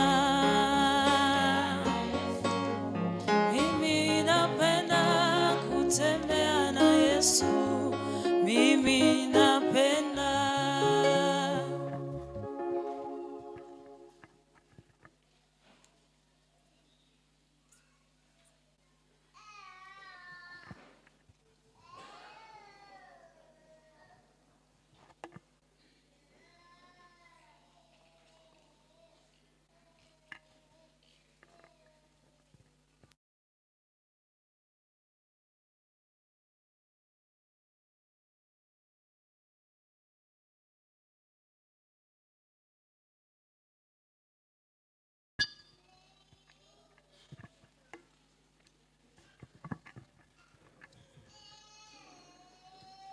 Yesu asifiwe. Kutembea na Yesu. Bwana Yesu asifiwe. Korera iga. Yule mwenye alikuwa anawafunza aposto akuje hapa. Atoke hapo katikati. Yes. Mlikuwa wawili. Juu ni kubwa. It's okay.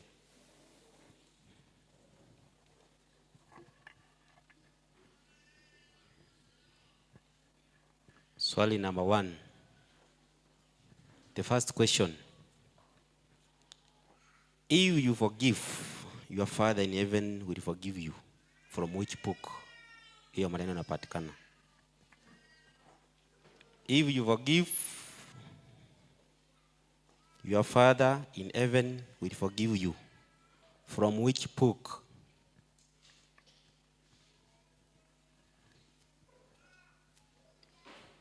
Matthew chapter 6, verse 14 to 15. It's okay.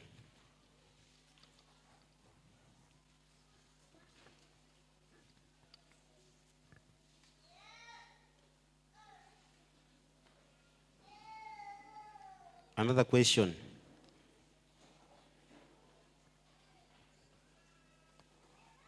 State 2 spiritual and physical benefit of forgiveness.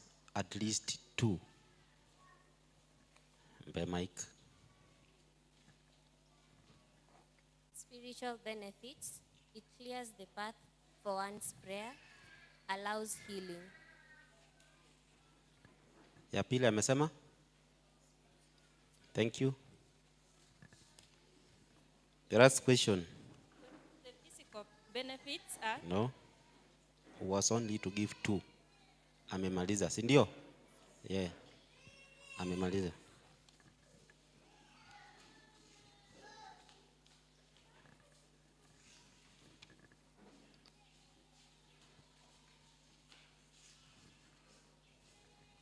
The last question. State 2 reasons why Christians should forgive others. 2. Yes.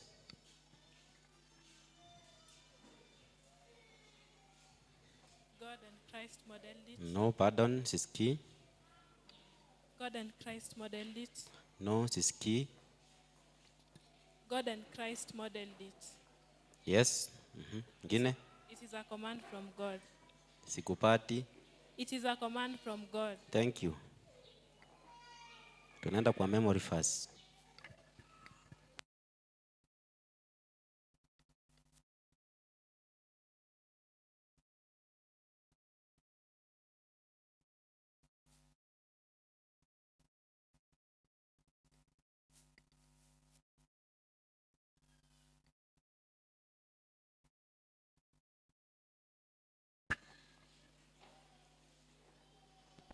Fashion mnatumia ni gani? Good news. Thank you. In front of you is Jerusalem East Fellowship, ready to present to you a song and a memory verse. And the memory verse comes from the book of Ephesians chapter 4, verse 1 to 6, 30 to 32. And it says, I urge you then, I who am a prisoner because I serve the Lord, live a life that measures up to the standard God set when he called you. Be always humble, gentle, and patient. Show your love by being tolerant with one another. Do your best to preserve the unity which the Spirit gives by means of the peace that binds you together. There is one body, one spirit, just as there is one hope through which Christ has called you. There is one Lord, one faith, one baptism. There is one God and Father of all, who is Lord of all, works through all, and is in all. And do not make God's Holy Spirit sad, for the Spirit is God's mark of ownership on you, a guarantee that the day will come when God will set you free. Get rid of all bitterness, passion, and anger. No more shouting or insult. No more hateful feelings of any sort. Instead, be kind and tender-hearted to one another. Forgive each other, just as God has forgiven you through Christ. Say amen.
kwetu sisi aliyotufilia, tuyashike maagizo yake, na tusamehe walotukosea, na tusamehe walotukosea.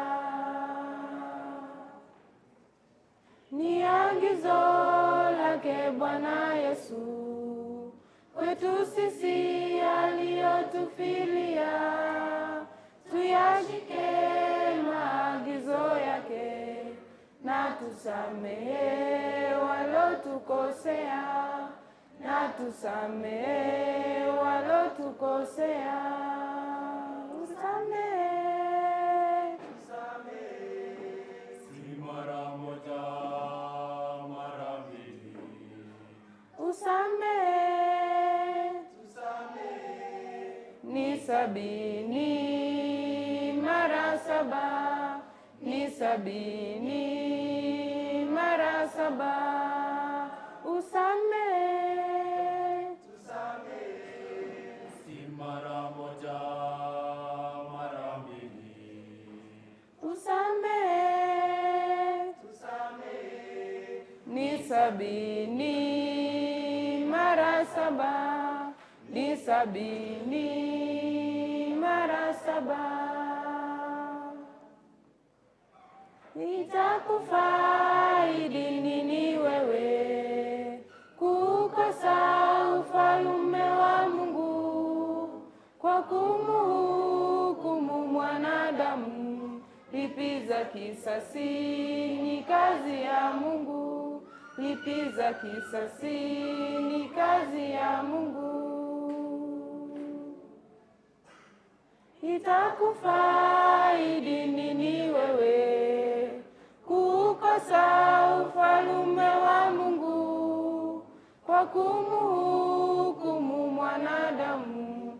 Lipiza kisasi ni kazi ya Mungu, lipiza kisasi ni kazi ya Mungu. Usamehe, si mara moja, mara mbili. Usamehe, ni 70 mara 7, ni 70 mara 7. Usamehe, si mara moja, mara mbili. Usamehe, ni 70 mara 7, ni 70 mara 7. Sipowasamehe walokukosea, Baba yako atakusamehe. Kiwasamehe wakosaji wako, Baba yako naye atakusamehe, Baba yako naye atakusamehe. Sipowasamehe walokukosea, Baba yako atakusamehe. Kiwasamehe wakosaji wako, Baba yako naye atakusamehe, Baba yako naye atakusamehe. Usamehe, si mara moja, mara mbili. Usamehe, ni 70 mara 7, ni 70 mara 7. Usamehe, si mara moja, mara mbili. Usamehe,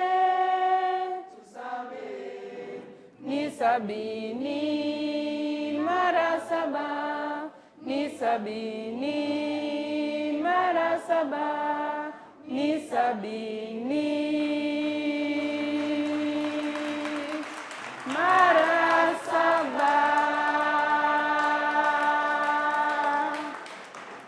Asante sana Jerusalem East tusamee 7 times 70. Asante sana wanapotoa sadaka wakitoka, waendelee kujiandaa na zawadi ya Krismasi.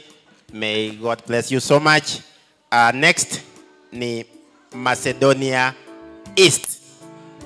Macedonia East, karibu. Saba mavera omonene nigakwavera egakie saba mavera omonene nigakwavera chinga kichonsi saba mavera omonene nigakwavera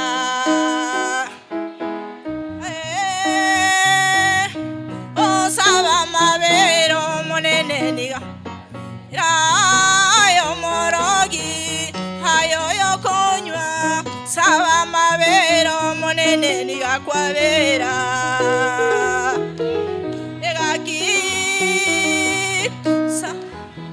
ro monene ni ayo mongina ayo mogaka ayo moiseke omonene nigakwavera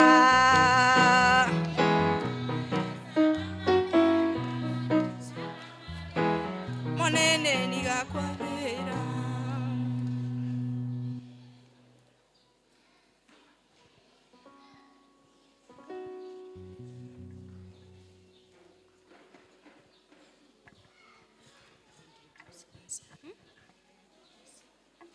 Praise God. Praise God again. In front of you is the Macedonia East Fellowship, ready to present a song and a memory verse. Our memory verse comes from the book of Ephesians.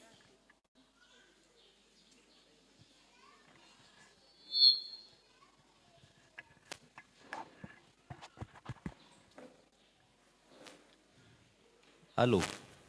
Hello. Mboya mora soma ndene. Take time. Relax. Hii wakati ni yenu.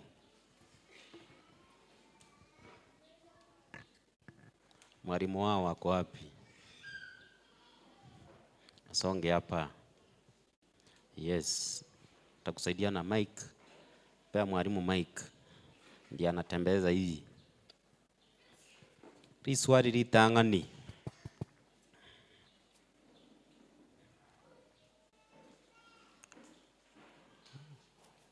Weko mwana ansa bwangu na yotegerere. Igo. Riswali litangani. Other than Jesus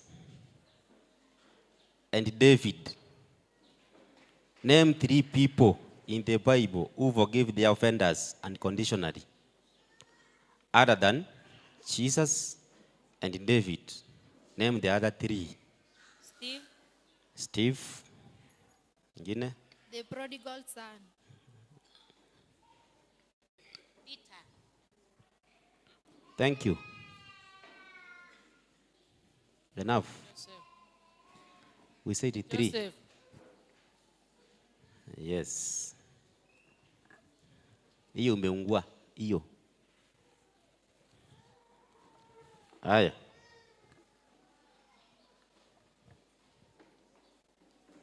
What is forgiveness?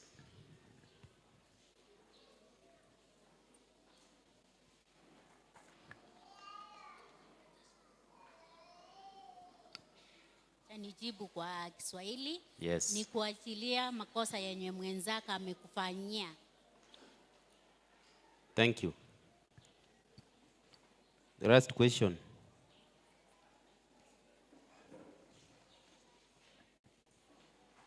Name 2 things are essential all involved in forgiveness. What 2 things are essential all involved in forgiveness? 2 things. Vitu mbili tu. Desire. Yes, ngine. Releasing a negative energy. Thank you. Tunaingia kwa memory verse.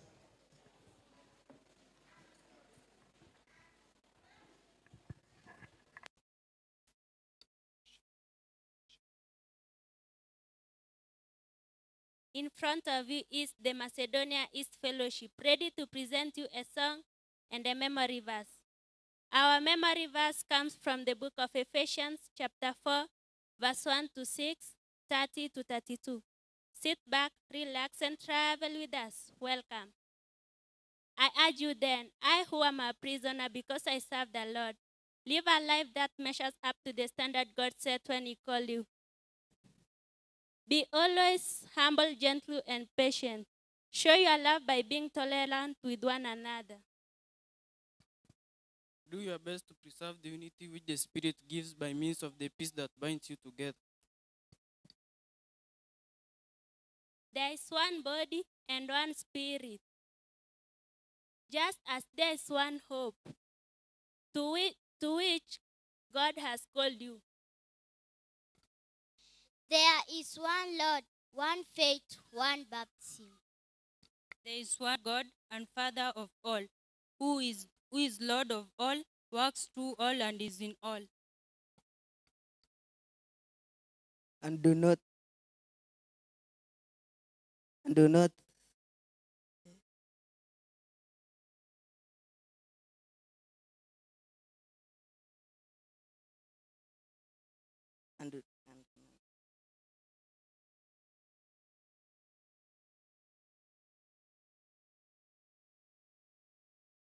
Get rid of all bitterness, passion, and anger. No more shouting or insults, no more hurtful feelings of any sort.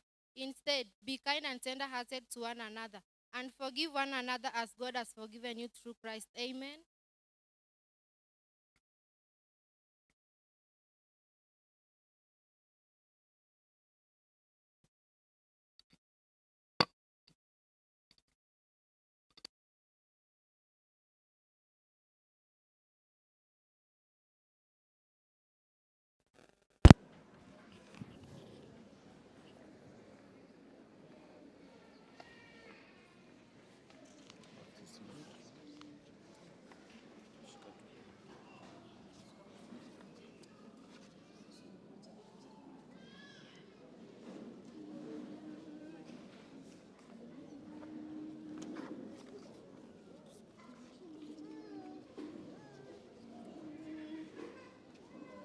Macedonia East. Kuna wimbo mmoja wa Kiswahili ni juu ya kusamea. Naongoza hii kuimba ni kale nikemema. Alikia tangazo.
Wetu wa mbinguni, dhambi zetu mara 7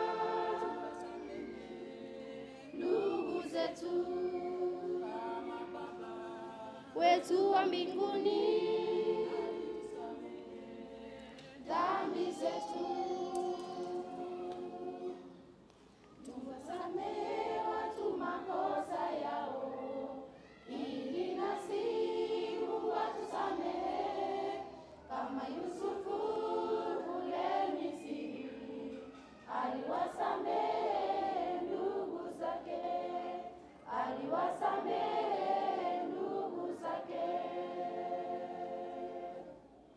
Tuwasamehe watu makosa yao, ili nasi Mungu atusamehe, kama Yusufu kule Misri aliwasamehe ndugu zake, aliwasamehe ndugu zake.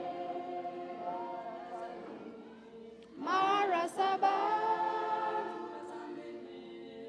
ndugu zetu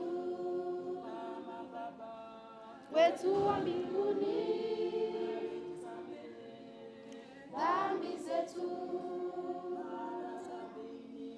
mara 7 ndugu zetu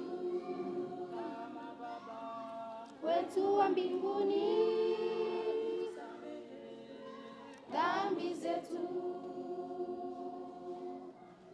Kisasi cha sasa kipendi kusamehe, twachukiana makanisani, twaimba pamoja, twabudu pamoja. Ndugu, linda moyo kuliko vyote, ndugu, linda moyo kuliko vyote. Kisasi cha sasa kipendi kusamehe, twachukiana makanisani, twaimba pamoja, twabudu pamoja. Ndugu, linda moyo kuliko vyote, ndugu, linda moyo kuliko vyote. Mara 7 ndugu zetu wetu wa mbinguni, dhambi zetu mara 7 ndugu zetu wetu wa mbinguni, dhambi zetu mara 7 ndugu zetu wetu wa mbinguni, dhambi zetu. Asante sana Macedonia East. Atutoe sadaka zetu, ikiwa tuko na zawadi ya Christmas, tulete ikiwa hatujaipanga, tuendelee kujipanga. Asante.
and forgiveness. Yes. Kwa sauti. Yes.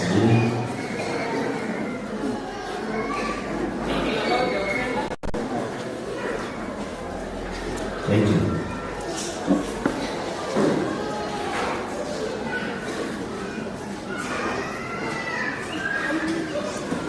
Father.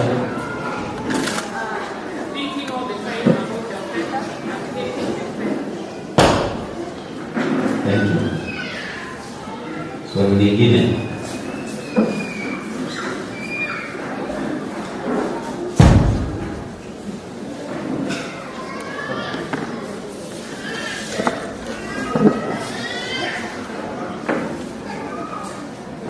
How often should we forgive our brothers according to Jesus?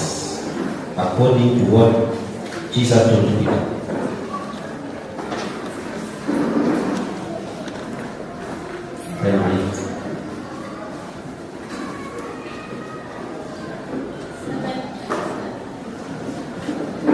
Adam?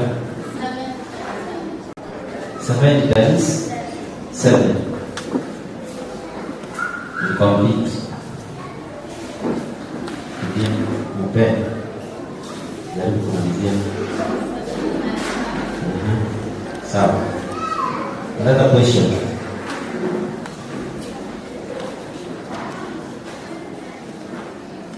Study 2 characteristics of God's forgiveness. Study 2 characteristics of God's forgiveness. 2. Patient is loving. Thank you. Emily first.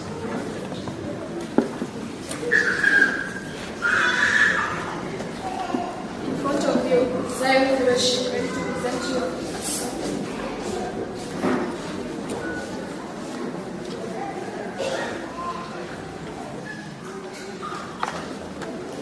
In front of you, Zion Fellowship ready to present you a song. Our memory verse comes from the book of Revelation 4, verse 1 to 6, 30 to 32, and it says, I therefore, a prisoner for the Lord, beg you to live a life worthy of the calling to which you have been called. With all lowliness and meekness, with patience forbearing one another in love, eager to maintain the unity of the Spirit in the bond of peace.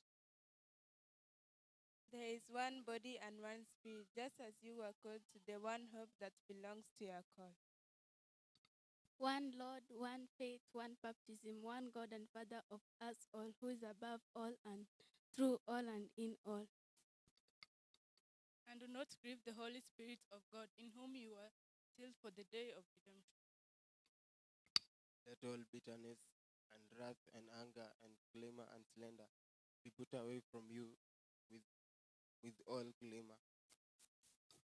And be kind to one another, tender-hearted, forgiving one another as God in Christ forgave you.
Tuendelee kujipanga na zawadi ya Krismasi. Next ambayo ndio itakuwa ya mwisho ni Goshen Fellowship. Goshen Fellowship ndio wameingia, na kwa hivyo watu wote ambao wako nje tuingie wote ndani. Sasa hakuna fellowship imebaki nje. Kwa hivyo watu wote waingie kanisani. Watu wote waingie kanisani. Asante. Asante sana.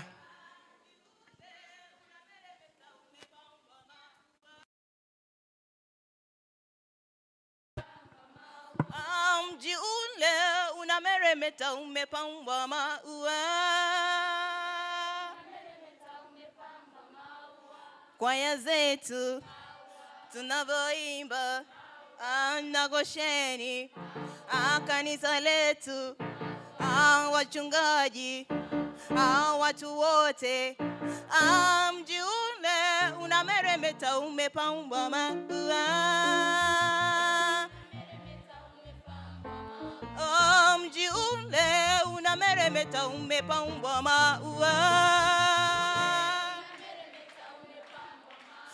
Kanisa letu, waimbaji, na wageni, tunavyoimba, watu wote, na watoto, na wazee, na wamama, Mji ule unameremeta, umepambwa maua.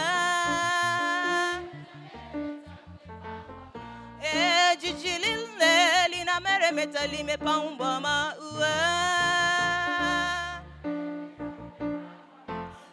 Tunavyong'aa, tunavyocheka, siku ya leo,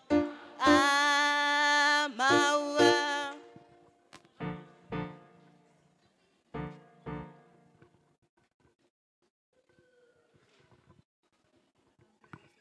Praise the Lord.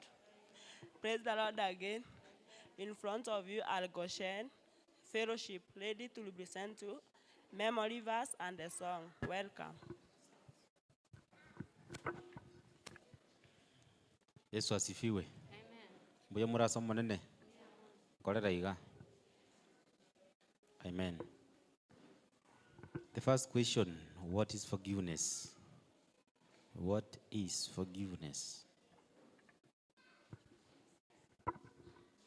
Forgiveness, it is to stop thinking, is to stop being angry to someone and stop blaming about what he or she have done to you. Thank you.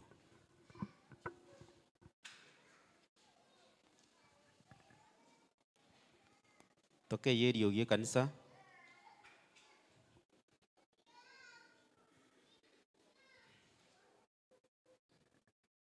Another question. What practical step can one take to forgive oneself?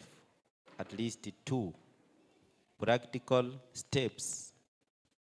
You mentioned 2 practical steps can one take to forgive oneself?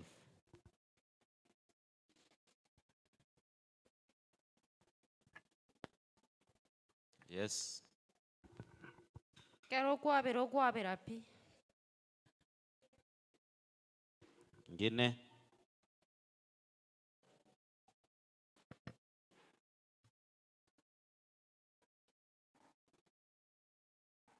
Sawa. You stop thinking about the offend.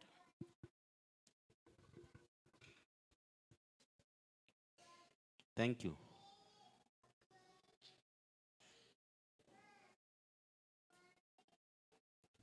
Iswari ryo mwerio.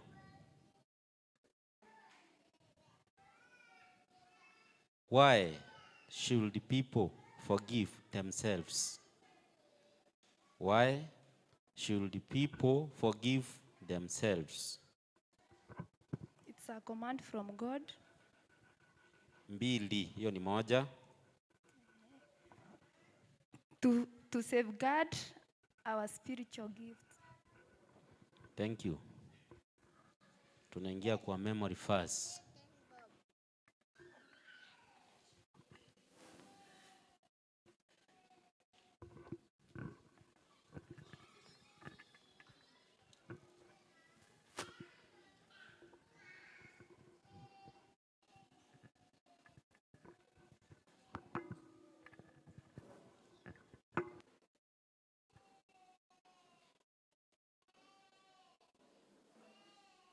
Motu ya inongo Goshen Fellowship.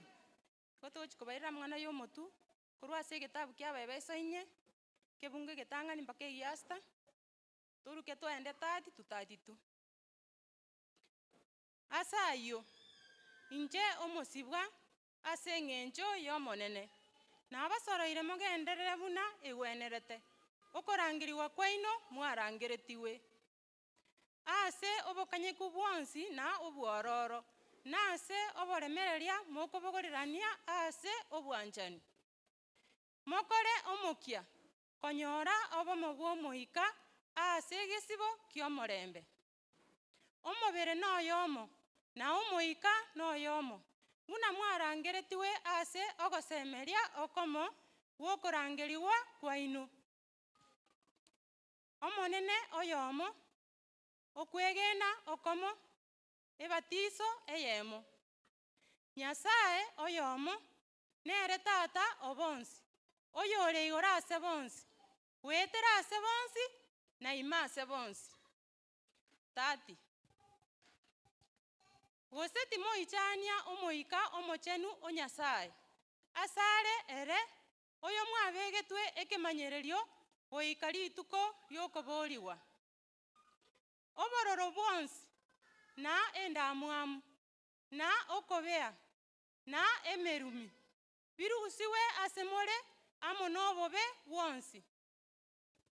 Mobe nobwororo inwe ase inwe, mororerane amabebe na kwaberana inwe ase inwe.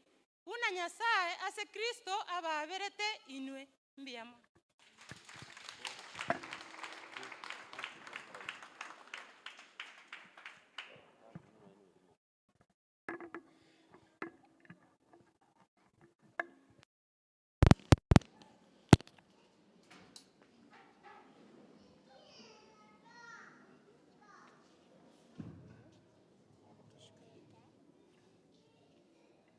Mbele yenu ni worship fellowship, tayari kwa wimbo. Mwimbaji Faith Betty, wimbo Forgiveness. Thank you. Tunaenda kuimba kwa lugha ya Ekikusi.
Asante sana Goshen Fellowship. Asitora menye ngakio sitari kumani. Asante waje tutoe sadaka zetu, tutoe sadaka ikiwa tuko na zawadi ya Christmas, tutoe ikiwa tutaleta tujipange, tulete baadaye. Bwana Yesu asifiwe. Tumefika mwisho wa our fellowship evaluation. Asante. Ikiwa haukupata wakati wa kumuimbia Bwana. Amen.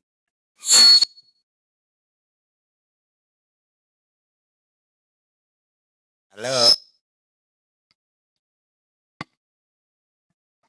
Hello. Ikiwa hukupata nafasi ya kuimba, baada ya matangazo, praise in worship itatuongoza wote kwa dakika kidogo sana ndio tupate neno la Bwana. Wakati huu, because of time, nataka nimlete secretary wetu atulete matangazo. Karibu sana secretary.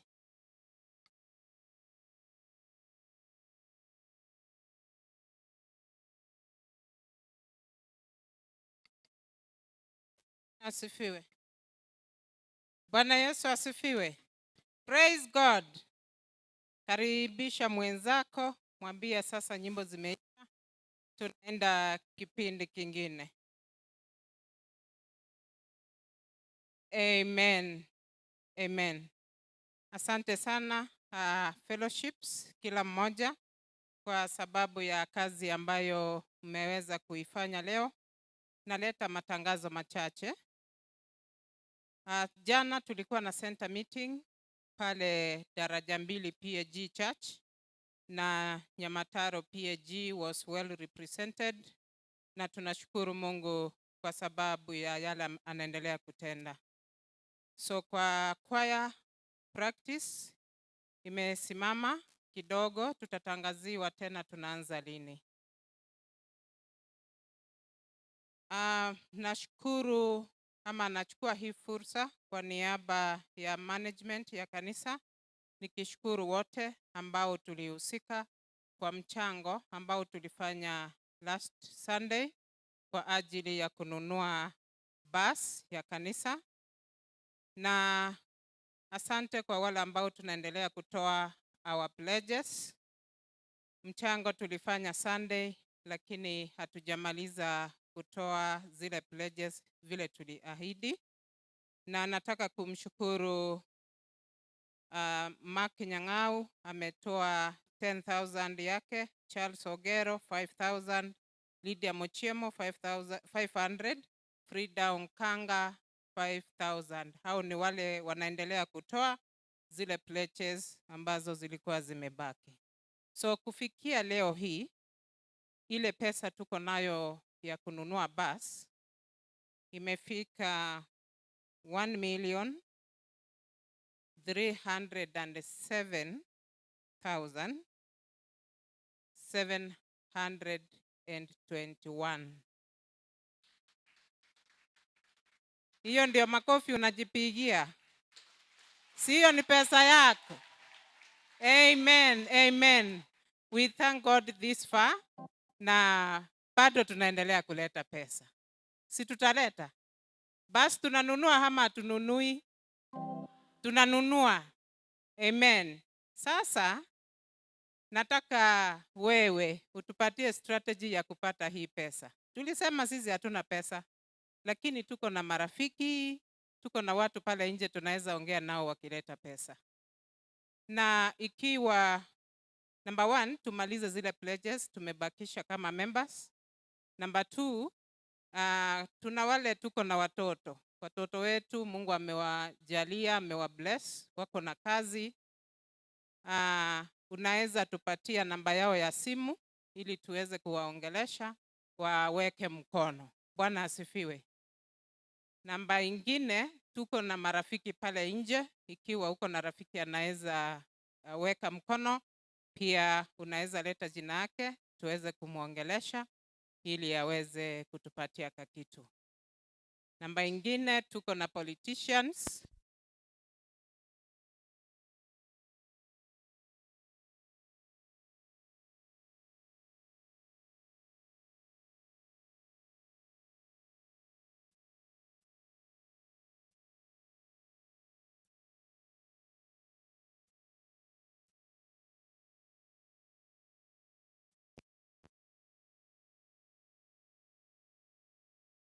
Bwana asifiwe.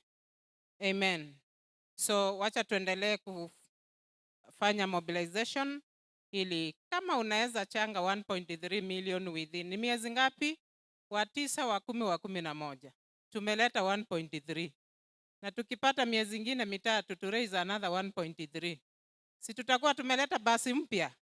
Amen. Tuendelee kuombea hilo wazo ili liweze kutimia kwa jina la Yesu. Dorcas Group ababoraka maambia saa 8 kesho saa 8 tunakutana hapa kanisani. Kama wewe ni memba wa Dorcas, kesho saa 8 tunakutana hapa kanisani. Tutakuwa na management ya kanisa ikiongozwa na mama director, hiyo ni department iko chini yake, na tutaongea jambo moja ama mbili saa 8 kamili. Sasa ikifika saa 8 kama hujafika utapata tumeenda. Bwana asifiwe. Ukidhani tunaanza kumbe tumemaliza, tunaenda. Saa 8 kamili Dorcas members wote tukutane hapa kanisani kesho. Kanisani tunaendelea kugrow na ni mahali tunakuja kusikiza neno la Mungu. Ikiwa umekuja kanisani na simu, tafadhali hakikisha labda iko kwa silent mode ama airplane mode. Ile tu inaruhusiwa kwa sababu siku hizi tuko digital. Simu ndio iko na Biblia. Beba Biblia kwa ajili ya kusoma. Beba simu kwa ajili ya kusoma Biblia. Kwa hivyo kuna vitu haziruhusiwi kanisani. Chatting in church, huko TikTok tukiendelea na neno, hayo hayaruhusiwi. Ukiwa umekuja kanisa na uko na headphones, earphones na tunaendelea na service, that one is prohibited. Tafadhali wacha tuheshimu nyumba ya Mungu ili tuweze kuendelea kwa pamoja. Ikiwa ni vijana wetu, labda ni mzazi, hakikisha umeelekeza watoto wako vizuri ili wajue ni nini inahitajika kanisani na ni nini haihitajiki. Kuambatana na hilo pia, kama kanisa tuko na dressing code. When you come to church, there is that dressing code. Unajua nimedress ninaenda kanisa. Kwa hivyo wacha tu dress modestly ili tuweze kuendelea kuhubiri injili ya Bwana. Wale wazazi ambao tuko na watoto above 18 years, between 18 and 35 years, hao wanaitwa youths. Kulingana na sheria inaitwa aje, katiba ya Kenya ama nini? 18 to 35, hao ni youths. Tupatiane majina yao and their contact kwa our CED ili tuweze kuwa na record ya watoto wetu, hata kama hakuji hapa kanisani, akiwa pale nje lakini maintain kwenda kanisa ya PAG. Wacha tupatiane their details kwa our CED. Youth choir inaanza hivi karibuni.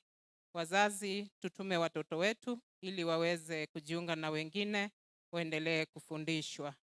Na kila Jumamosi ni vizuri tujue kwamba watoto wetu youths wanafaa kuwa hapa kanisani kuanzia saa 8 kamili ili waendelee kujifunza kama vijana. Tuko na vipawa envelopes. Our ushers watapitisha, kwa sababu kipawa inatolewa lini? Tarehe ngapi? Christmas Day. Kwa hivyo jipatie hizo paasha. Tukikuja Thursday hapa kanisani ni Christmas, tuweze kurudisha hizo vipawa. Hakikisha umejipatia envelope yako uende nayo ili Alhamisi tuweze kuirudisha hapa kanisani. Hivyo pia ni kusema kwamba on Thursday is a Christmas Day, 25th of December. Tutakutana hapa kanisani ili tuweze kusherehekea kuzaliwa kwa Yesu. Bwana asifiwe. Zion Fellowship itakuwa on duty kuanzia kesho asubuhi. Zion fellowship ndio itakuwa on duty kuanzia kesho asubuhi. Asante sana Macedonia East ambayo inatumalizia leo jioni. Apostles, baada ya ibada tutabaki nyuma, tukutane kwa ofisi ya bishop tuweze kufanya tuangalie the evaluation. Bwana asifiwe. So tukutane wote kwa ofisi ya bishop. Na kufikia hapo nitamalizia matangazo hapo. Nifungue kutoa sadaka. Na wale wageni ambao mmetutembelea siku ya leo, Bwana wabariki. Na kwa niaba ya wageni na kwa niaba ya wageni hatuna muda. Ninatambua a couple that is with us. Wako hapa upstairs. Vincent and Fannis. Tuwapigie makofi tafadhali. Amen. Na asante sana Vincent and Fannis kwa kushiriki na sisi leo. Na mgeni mwingine yoyote ambaye amekuja leo Nyamataro, Bwana kubariki na kurudi tena. Baada ya ibada tutakutana kwa ule mlango hapo, tuko na ushers ili tuweze kujuana zaidi. Ni wakati tunaenda kutoa sadaka pamoja na saka zetu. Naomba tuweze kusimama tutoe sadaka pamoja na saka zetu. Wale ambao tunatoa kupitia kwa M-Pesa, tuko na till namba ya kanisa ambayo ni 331388. 331388 ndio till namba ya Nyamataro PAG Church. Tusimame tulete sadaka zetu.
I am pressing on. I am pressing on. I am pressing on. I am pressing on. I am pressing on. I am pressing on. I'm pressing on to a higher mark. Hata vikwazo viwe vingi, mimi sitazami nyuma. Namtazama Yesu kiongozi wangu. Nami nitakuwa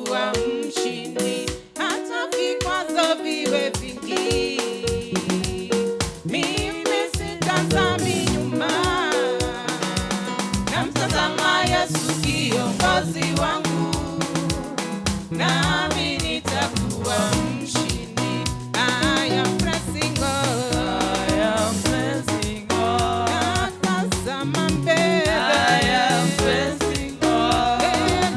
Mbele. I am pressing on. I'm pressing on to a higher mark. I am pressing on. I am pressing on. I am pressing on. I am pressing on. I am pressing on. I am pressing on. I'm pressing on to a higher mark. Amen. Bwana asifiwe. Ningependa kuwauliza wale ambao tumeketi tusimame as we pray for our offerings. Tuamini, tuombe. Baba, katika jina la Yesu Kristo, tunasema ni asante kwa sababu ya siku ya leo Bwana. Asante kwa sababu ya nafasi hii uliotupa siku ya leo, ili Bwana tukusanyike mahali hapa pako patakatifu kwa ajili ya kukuabudu na kulisifu jina lako. Asante kwa sababu ya umbali huu umetuleta Jehova, tunashukuru kwa neema. Asante kwa sababu ulitusaidia wanao wametembea madhabahuni hapa Jehova, wamekutolea sadaka zao, tumekutolea fungu zetu na matoleo mengine Bwana. Tuomba ukayakubali Bwana, yakawe manukato kwako, yatakapotumika kwa ajili ya kazi yako Bwana. Ukawabariki wote waliokutolea Jehova. Tunawatamkia uponyaji waliokutolea wagonjwa na walio na shida mbalimbali Bwana, ukawasaidie. Jina lako litukuzwe kwa kuwa Bwana utatutendea, kwa kuwa Bwana utakubali sadaka zetu. Kwa Yesu Kristo tumeomba tukiamini. Amen. Bwana Asante awabariki. sana, praise and worship. Hallelujah. Bwana asifiwe. Amen. Hallelujah. Amen. Kama unaweza kuniona simame.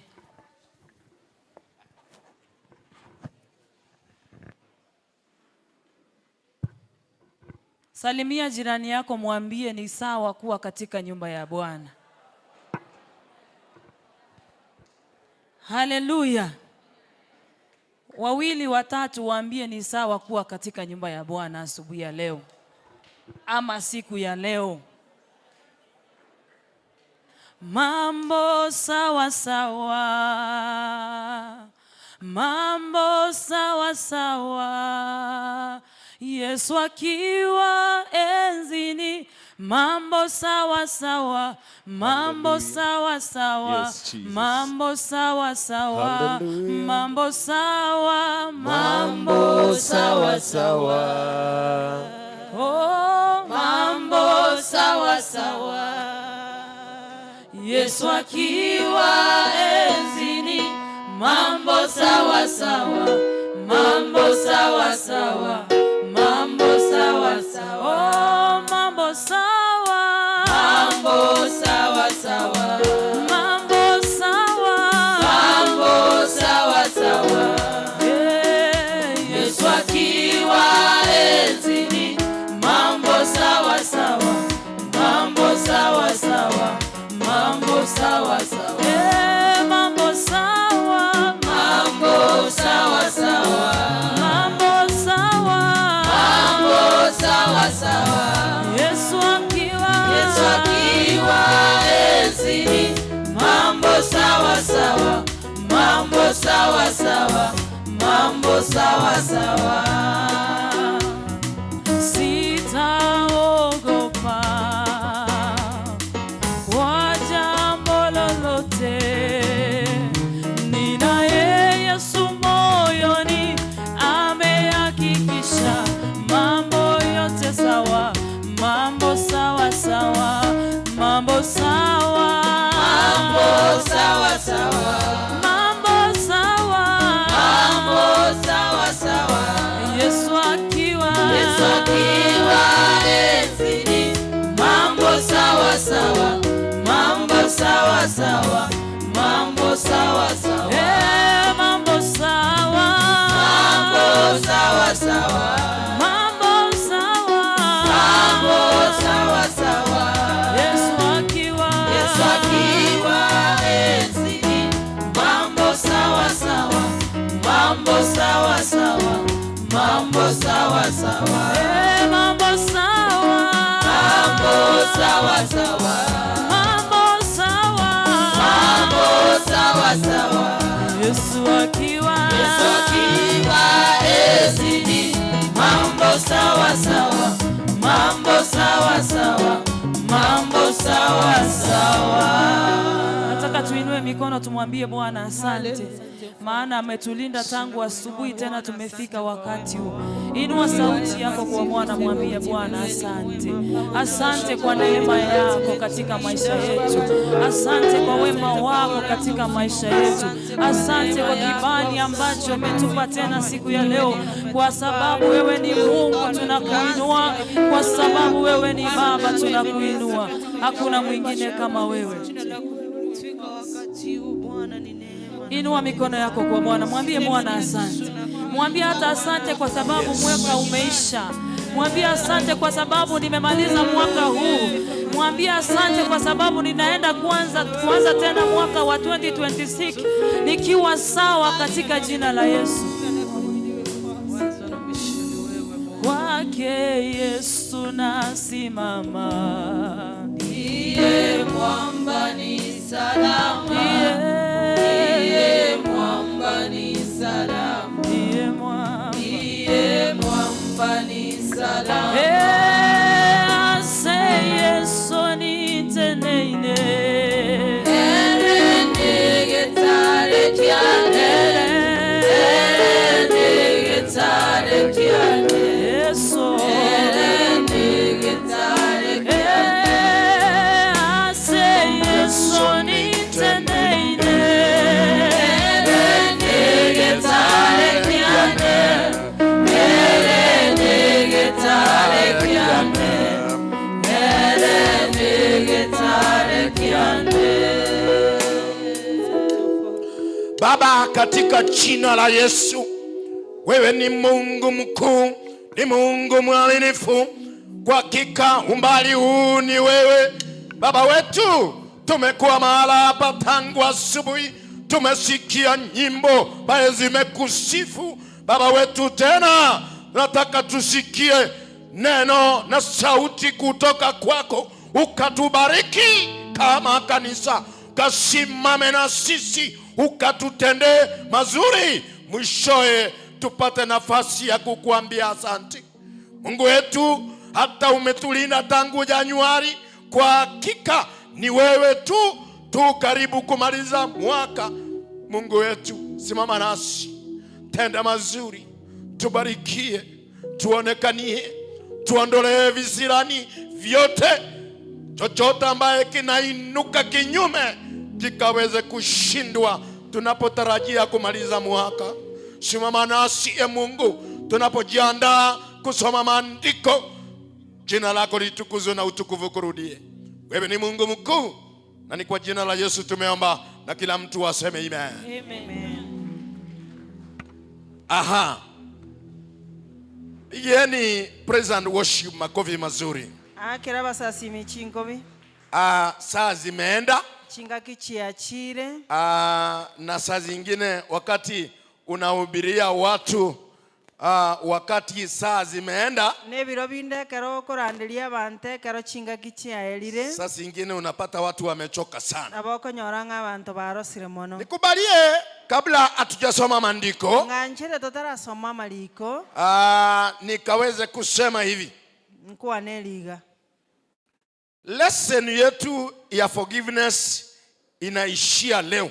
Lesson yetu yo kuabera yaera igalero. Kuna lesson nyingine ambaye tunaendelea kulaunch. Lesson inaendelea togocha gochaki. Basi ningekubalia ama ningewasi apostles wote, ngona aliko basaba ba apostle mwenspi, ama kwa wale wanasimamia fellowships, bose bali bateneleta chi fellowship, tunapokutana ekero tokuumirana bado tuendelee na hii lesson, Tugenderera na lesson ya yigakonya togosoma. tuichambue kidogo, Toyerigererio chia sobo imemono. tuone mahali hatukumalizia Torora ase totakorete buya. tunapoandaa lesson nyingine ambayo mtapewa. Tugenderera kwaligania lesson yende togocha koewa. So kindly as we meet next week, Asigo asogo basororo konene gotokumira ne wiki egocha. wacha mkaweze kuendelea na evaluation ya hii forgiveness. Tigatogendera ne lesson yiga ya okwabera. Ninajua lesson nyingine inakuja. Nimanyete lesson yende ngoche. Very powerful one in Jesus mighty name. Eyere chinguru mwana aseli ya Kristo Yesu. Hallelujah. Amen. Kindly do that. Kumara nche koraigo. La mwisho tangazo. Lingana linde liyo moelio. Wazazi wote Abaibuli mwensi pi. wenye uko na kijana ambaye ni mwana youth wetu, Obwato mwana oromurwani oito. tumekubaliana na CD wetu Tuanchiranire nomo CD oito iga. ama department ya vijana. Gose asense melia basai. Vijana hawa watuletee majina yao yote. Abasa baiga barotoletera marieta bonsi pi. Na wewe umruhusu alete hayo majina. Nayo mwanchira aleta marieta ayo. Tuwe na nambari zao kama vijana. Tobe nechi namba chiaba buna basai. Tunataka tuongee na wao. Mtoto getego kuana ama na barabuo. Tena tunataka kuanza kwaya ya kina youth. Mtoto getego chake kwaya ya barwani. Want to assure you in Jesus mighty name. Tegeteko baene kelia seria ya Kristo Yesu. Tunataka wana youth nawe wawe na nyimbo zao. Mtoto getena barwani na barabu batuale amatera. Ikiwezekana kekonyalekana hata sisi tutarecord kama kina youth. No nyene intuto record buna bana youth banya mataru. Wana youths, hebu nifungie mkono hivi. You are a youth kindly. How do I talk to you kindly? We want to start a youth choir which will enable us tuende hata sisi kwa mitandao. So kindly majina yenu muyalete, yaingie kwa department ya youth kupitia kwa CD wetu, ili tutaongea. Alafu wazazi tu jenye nataka pia unisaidie, we will want a youth uniform. Wanapoanza kujifunza nyimbo, hiyo unisaidie katika jina la Yesu, na utafurahia tukifanya hivyo. Nataka niseme asante kwa wale wamejihusisha kwa nyimbo za leo. All our fellowships, mumejaribu na mmefanya vizuri. May God bless you. Continue in that spirit. Thank you so much. And I know you'll do even better than that. Just because of time, let's go to the the Lord's word. In fact, I will base myself also in the same what we were doing today. So my job is already done. It's only to remind you, and I'm sure God will bless you as we. Let's read from the book of Matthew chapter number 6. Matthew chapter number 6, 14 and 15. If you are there, I will read in English. I will also ask that we read in our language so that we are able to understand one another. The Bible reads, if you forgive those who sin against you, your heavenly Father will forgive you. But if you refuse to forgive others, your Father will not forgive your sins. Matayo 5:14 na kinwe kamurabera abantu gusalia kwabo na boigo iso inole iguru nababere inwe kulende mutabereti abantu gusalia kwabo na iso oino tako babera ugusalia kwa ino. Baba, katika jina la Yesu, asante kwa maandishi hayo. Tunapo ya tafsiri pamoja, ukatubarikie nasi ututumie kama vyombo vyako, na ni kwa jina la Yesu tumeomba na kila mtu aseme amen. Nataka unifungie mkono tena. Nipatie tu dakika chache na nitakuwa nimemaliza. Nataka nikuletee kichwa changu hivi. Forgiveness, our duty.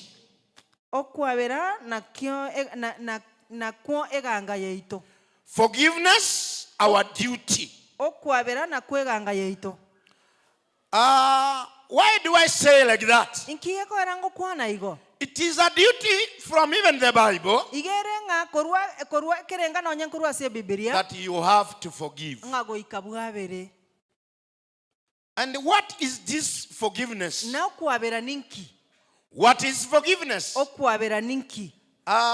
Some of you were asked questions here. And then I am happy that most of you tried. In fact, you did very good. But I want to say this. Forgiveness is releasing resentment and not holding a wrong against anyone who wronged you. Amen. It is also to stop holding, it is to stop being angry with anyone and stop blaming them for what they have done to you. Amen. It is also a choice to let go. When you let go any bitterness, when you let go any bitterness, anything that was holding you, in fact, you release it. Amen. When you have done that, then you have done a good thing. Most of us in this life, what does the Bible say? It was saying this. If you forgive those who sin against you, your heavenly Father will also forgive you. But if you refuse to forgive others, the heavenly Father will not forgive you also. Meaning, if you want to forgive, if you want forgiveness for yourself, you must also forgive others. If you want that God to forgive you, then you must be ready also to forgive others. Praise the Lord. Amen. Some of us, and most of us, you will want others to forgive you, but with you, you will never think of forgiving anybody. aye tolikolengeraria kwaberonde bwenzi. But I want to talk to you today. Ngakingo gokwanera igalero. I want to beseech to you today ndagete gogosorora igalero. that if you want that forgiveness from God, onya gotagete okwaberwa okukurase Nyasaye. you must also forgive somebody. naye goika bwabera omuntu. You must come out of it. goika osoke isiko. You must come out of it. goika osoke isiko. But we as Christians, kolende intubuna abakristo, sometimes we are very difficult to forgive others. ebiro binde nigo torabakongumo naso kwabera abandi. Sometimes we are too difficult to forgive others. ebiro binde nigo torabakongumo no kwabera abandi. But I want to say this again. kolende ntagete gokwana iga. Forgiveness is a command from God. okwabera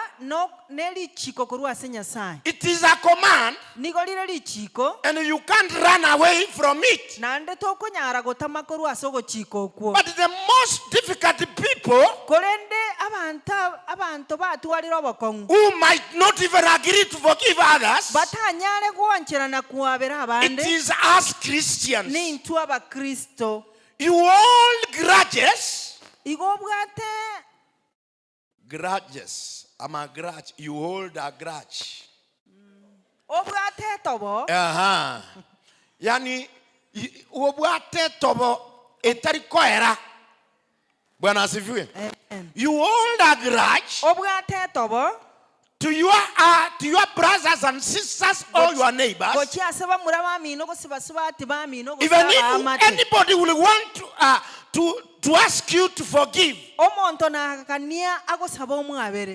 you don't even want to hear it. And this is what most Christians are. But let me tell you today, if you are not ready to forgive, I don't know how our Father will forgive you. So let me also say that you will never feel forgiven if you are not ready to forgive any other person who did wrong to you. And today, as a church, as a person, as Christians, we must agree to come out. To come out from the question of not forgiving others. It is a command that every person, if you want our Lord to forgive you, then you must be ready to forgive others. There is one day I found a couple, a family. Then they were not agreeing. Then we tried to bring them together. But somebody within them was saying this: Pastor, it is good that you are saying that. But I want to say this. This man here, I will never forgive him. I will never forgive him. And yet, these people is a pastor. Both of them are pastors. And the wife is saying, Pastor, I can do any other thing, but I'm not going to forgive this man. Then I was asking myself, why then did you call us here? If you can't forgive even your husband, if you can't forgive others, then what is the point of us being Christians? Want to talk to you today.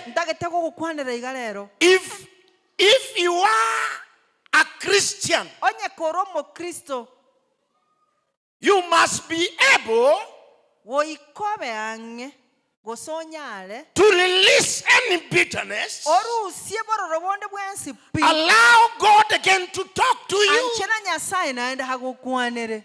When you have allowed God to talk to you, and then surely God will do that. In fact, He's waiting for you. You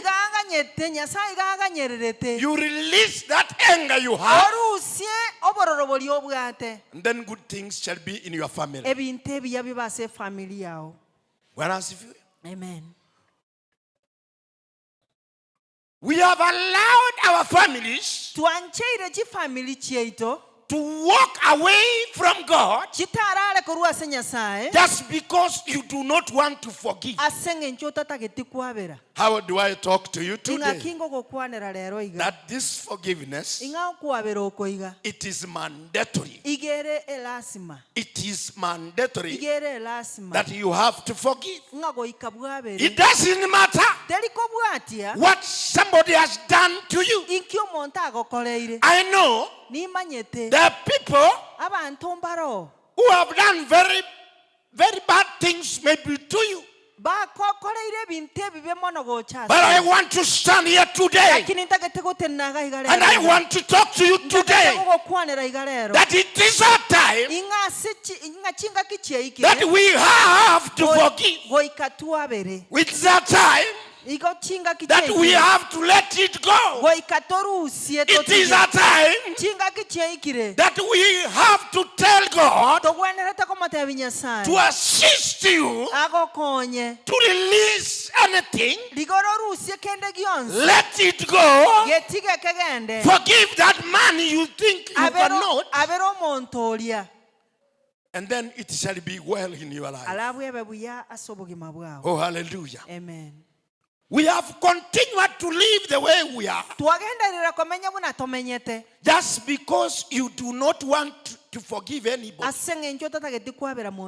know there are other people who have done very bad things maybe against you. But I want to talk to you today. Just have a small chance in your heart,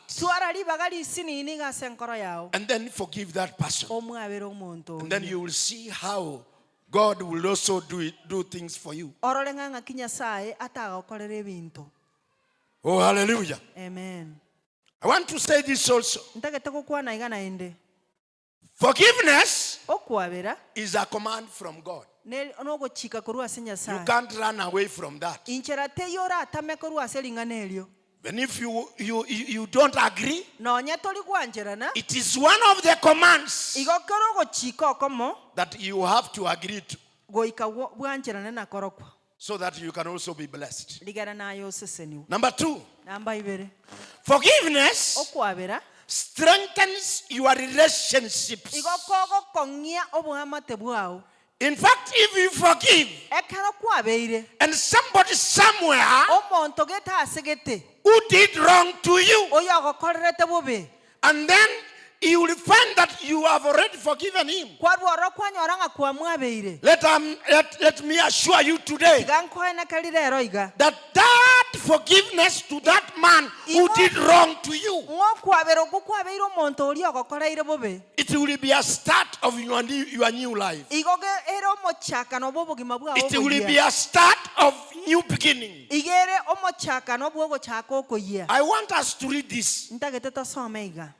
The book of Colossians. Let us read 3:12 and 14.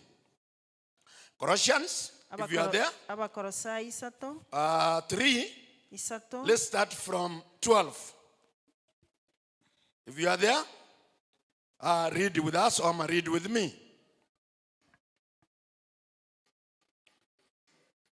If you can read that. Somayo, kindly. Abakolosai 3 gochakera 14. Yes. Gaki ekiagera muri abachole banyasaye abachenu na abanchwa mwebo y'amabebe obuya obukanyeku obuororo obolemereria bogorera ninu ase inwe na onye omonto ole nerigana igora ase omonto onde mwaberane buno omonene ababerete inwe na inwe mwaberane bo. Bwana asifiwe. Amen. Since God chose you to be his only people, whom he loves, you must clothe yourselves with tender-hearted, mercy, kindness, humility, gentleness, and patience. You must make allowance for each other. Faults and forgive the person who offended you. Remember, the Lord forgave you, so you must forgive others. This now, it is a must. Bono igere lazima. Aubembeleswi. Toliko. It is a must that you have to forgive. If you want to be forgiven, then the only way out for you to receive the forgiveness, it is that you have to start forgiving that other person. So it starts from you, and then once you are forgiven, then you will get also your forgiveness. So that is where you cannot run away from that. So how do I talk to you today? That it is a must. You have to forgive.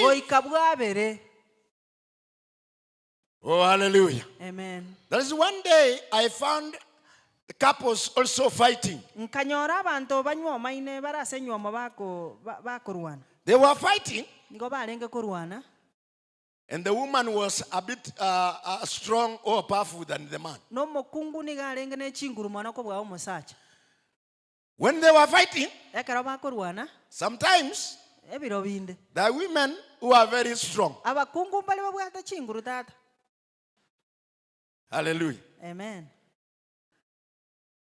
Then, why were they fighting? The man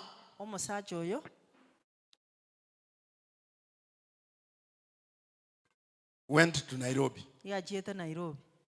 He did not say he was going to Nairobi. He finished Nairobi 1 week. Then when he came back, the woman was demanding, where were you for all this whole week?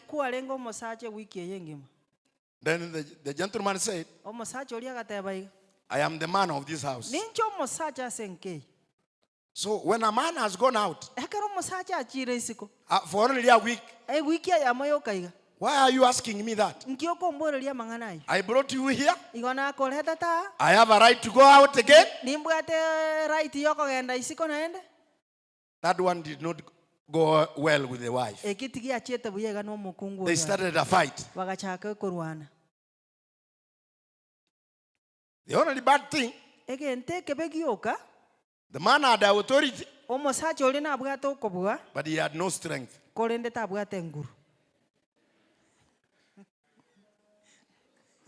Hallelujah. Amen. The man had what? The man had authority, and we men, we have authority. Hallelujah. Amen. We have that authority, and when we talk, it is authority. And when a man talks, that is authority. But sometimes, you may have a wife, but he's so strong physically. I am not saying Tindiko kwana iga. That when you as a wife, Ngaye buno mokungu. when you look strong, Ekero koroleka nobwate chingurwa. that you will use that physical strength, Ngotware chingurwe chinyasa koire. you go and fight your husband. Oruoroge ndo chaka korwani omogako. He is the authority. Nero rokobua. He is the authority. Nero rokobua. Then when the authority talks, Ekero kobua gogo kwana. you must listen. Goikote gerere.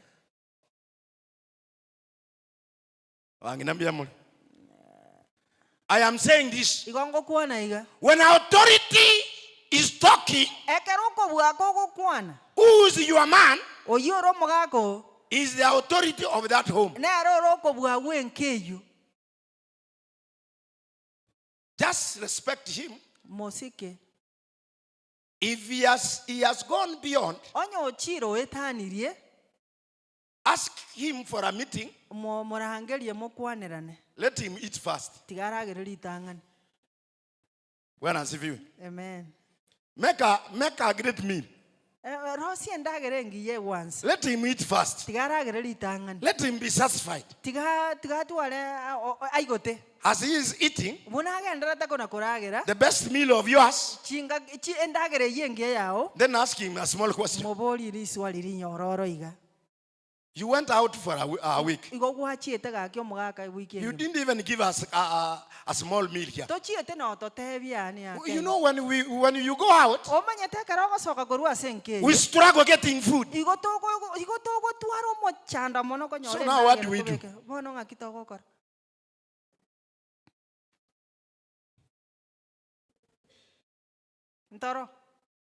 Hallelujah. Amen. That is a story of another day.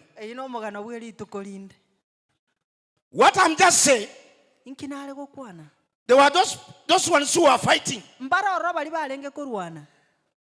then I said the only problem that the wife was very strong. Then the husband was calling for help. Then when he shouted for help, we were near and it was at around Sambiri Nanusu.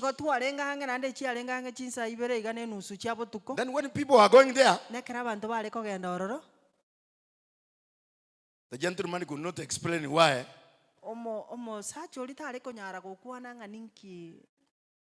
He could not explain why he was being beaten, and yet he is the authority. And when he went out, did you explain?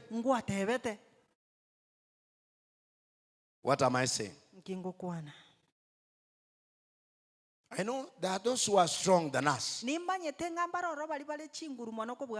but respect the authority. Respect the authority. When I drive a car on the road,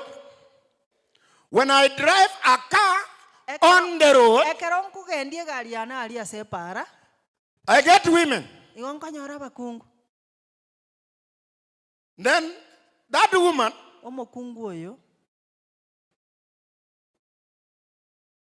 she will stand on the road.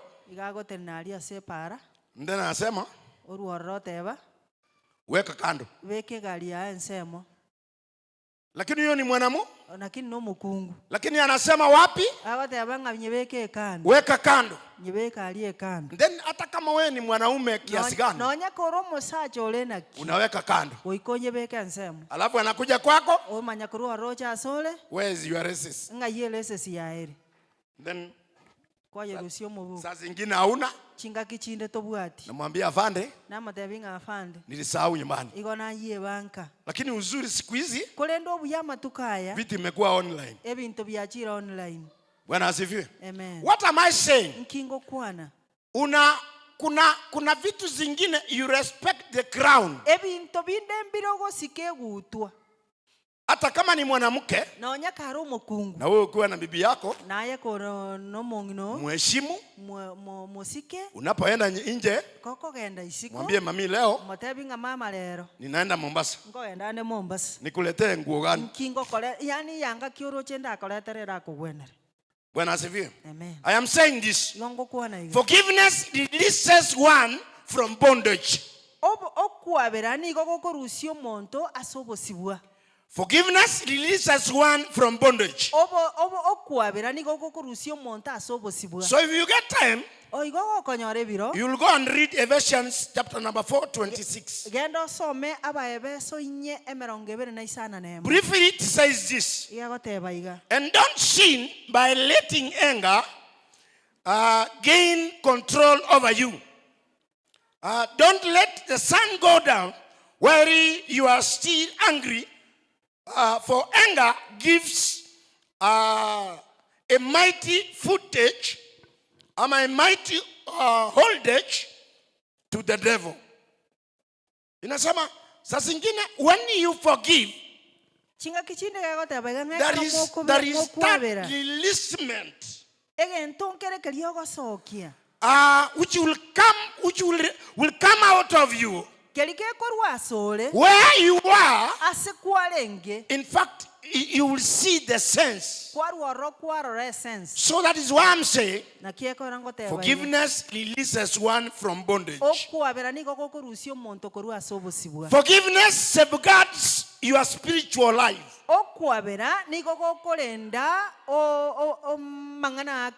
So in your spiritual life, when you bring in forgiveness, then in your spiritual life, at least there will be some safeguarding in that life. Forgiveness is a powerful medicine for your body and your mind. In fact, when you practice forgiveness, it will be a medicine to your health. You will hear that whenever you walk, you are just physically fit. Just because you have released and you have brought forgiveness. That's why I'm saying forgiveness is a powerful medicine. It will lower your stress. It will improve your heart health. It will improve your immunity status. It will slow down your aging process. For those ones who do not want to forgive, when I was trying to read there, you are making yourself to age. Oh, hallelujah. Amen. Utapata kama utaki kutoa usamee mtu, inamaanisha wewe unataka ukue mzee haraka. Na vile tunajikasa hivi tata tusikuwe wazee. Kujikasa kwa kwanza, just forgive others. Lakini kama utafanya hivyo, then it means the aging process will catch you up. Kwa hivyo nataka nikuambie, when you want to slow down your aging process, just allow forgiveness in your mind or in your life. For those ones who want to be strong in this life, just have the heart of forgiving others. There are times in this life when people have really annoyed you, saa zingine they annoy you too much. Saa zingine mpaka unakasirika. Unaona kama huyu mtu siwezi kumsamehe. Lakini sisi kama Wakristo, lazima usamehe katika jina la Yesu. Lazima tena uangalie hata kama makosa yalikuwa, tena ukasamehe mwenzako katika jina la Yesu.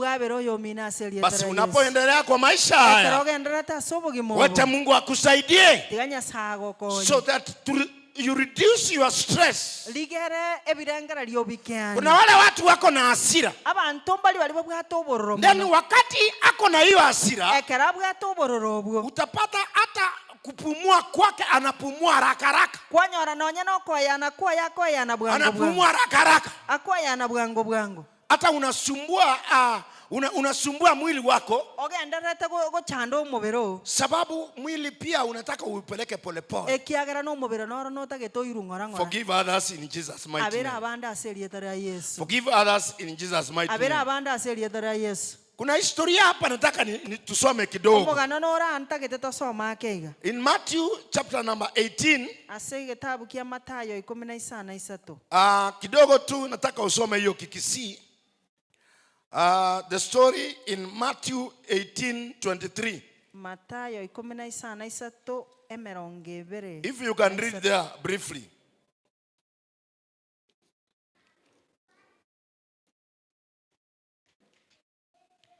Mathayo 13 emerongevere na 3 egoteba.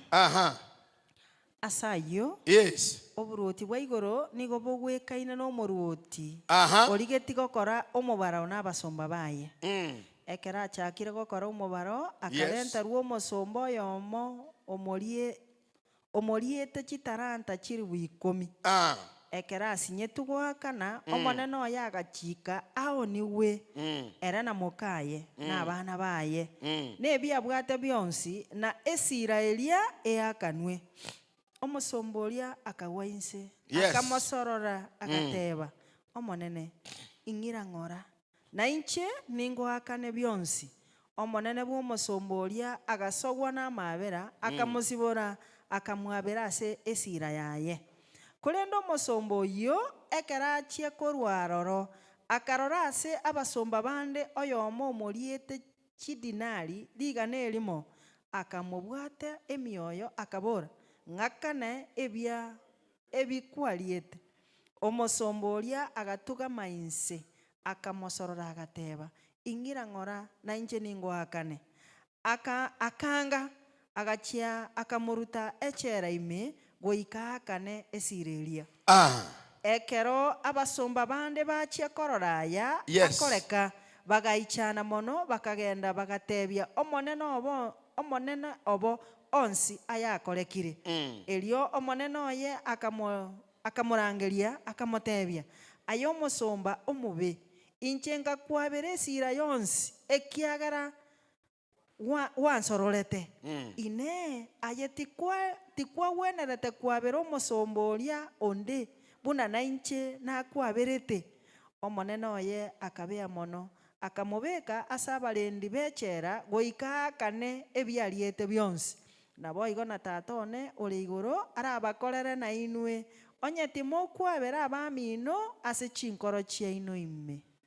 Bwana asifi. Amen. This is a story oyo no mogano where somebody has been taken to the king. Ase omonta irua so moruoti. Then he had debts to the king.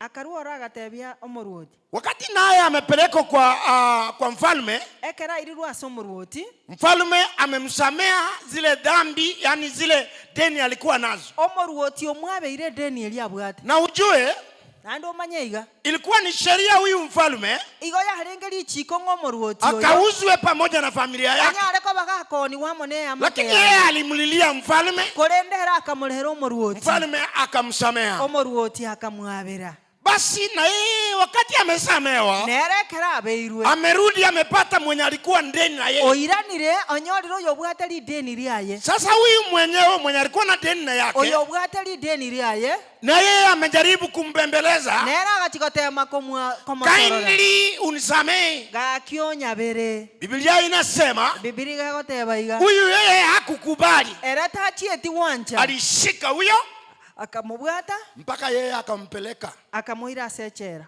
Sasa ninakuuliza, Bono ntakete kukubuliza. kuna wale watu tuko tunaishi na wao, Abantu mbali balitomenyeta hamwe na una deni la mwingine, obwatali deni lyomuntu, wewe umesamewa, ayakwabeirwe, lakini you are not ready to forgive any other person. Kolende toliange kwabera oyonde, hata huyu mtu akikulilia, nonya omuntu oyo nakolera, you are not ready even to listen. ayatoliange gotegerera. How do I talk to you today? Ingo gokwanera igalero, That kama sisi tumesamewa, onye tuabeirwe, ama na wewe umesamewa, onye naye kwabeirwe, labda hata deni yenye ulikuwa naye ni mingi, nonya ne deni kwa bwata yarengene, makosa naye umekuwa naye ni mingi, amakosa kwabeire narama, lakini huyu Mungu wetu kolende nyasao yoito amekusamea, otuabeire, na wewe kuwa na moyo wa kusamea naye wengine. tuaro moyo bwokwabera. Sasa hiyo historia inasema bono mugano yo wote baiga, that wakati huyu yeye alirudi kwa mwenye alikuwa na deni na yeye,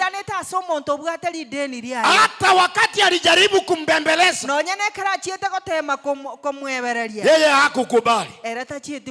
Leo nakuuliza katika jina la Yesu, labda mimi na wewe umekosana na mwingine na tuko kanisani pamoja, bado umeshikilia mahali ulikuwa, mtu anajaribu kukulilia,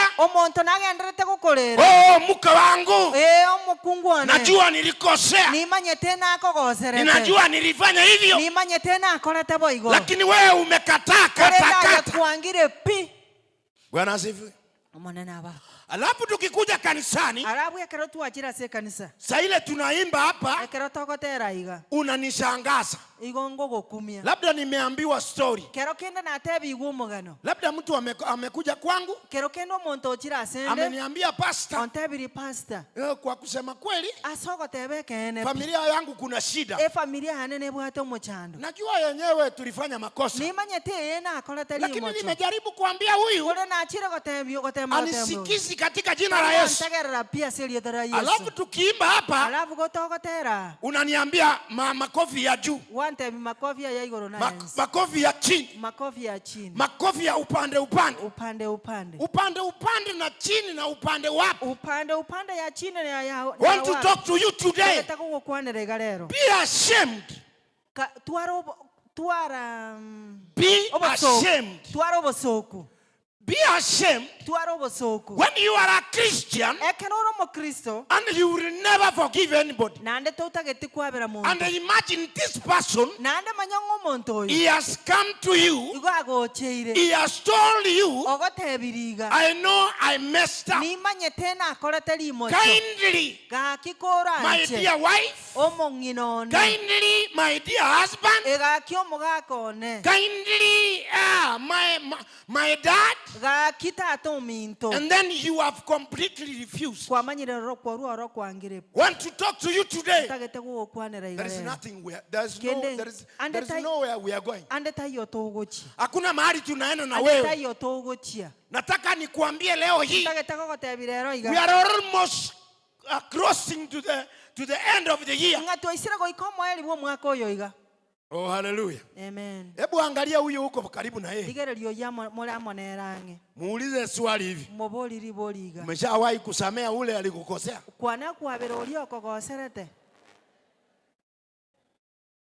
Hallelujah. Amen. Hebu muangalia vizuri bwana. Mtambue. Umeshawa umuulize. Ulinisamea ile makosa tulifanya nawe? Ulisamea ule jirani yako? Ulisamea ule mume wako? Ulisamea yule bibi yako? Oh, hallelujah. Amen. Bwana asifiwe. We must come to the end that we have to forgive. It is a command. It is a time that as a Christian, you have to come out of that. You have to let it go. You have to let it go. You have to let that forgiveness, that resentment. You have to remove that bitterness. And as you go from this church, nande gogosoka kurwa ase ekanisa as we finish this year, gokora omwaka oyo iga may God talk to you. Nyasaye agokwanere May God talk to you Nyasaye agokwanere so that you have a heart ligara otware enkoro of forgiving the other one. yokwabera oli onde If you are a husband, onya kora omogaka forgive your wife. mwabera omongino If you are a onya wife, kora omokungu forgive your husband. mwabera omogako That is what it is in this Christian kio ase obo Kristo obo iga There is nothing, there is nowhere we are going. ande tayo togochia If you can't have the heart of forgiving onya others, togotwara enkoro yokwabera how do I talk to you? ngakingo gokwanera iga lero That this lesson of forgiveness, inge lesson ye yaga yokwabera it is a wonderful lesson. igo yale nge lesson ye ngiya It is mono something that we must get to know about it. ekina kiegento togwenera tatomanye It is a life that we have to train ourselves. Train yourself to forgive others. Train yourself to remove some other things which are not necessary. Bwana asifiwe. There are some other churches. I don't know whether our PhD is like that. You'll find somebody is going to a crusade a whole week. Another week comes. He went to a crusade to Mombasa. He's going to another crusade in Nakuru. When the Nakuru one has gone, he's coming another crusade to Nyamataro. When Nyamataro has gone, he's going again to Nairobi.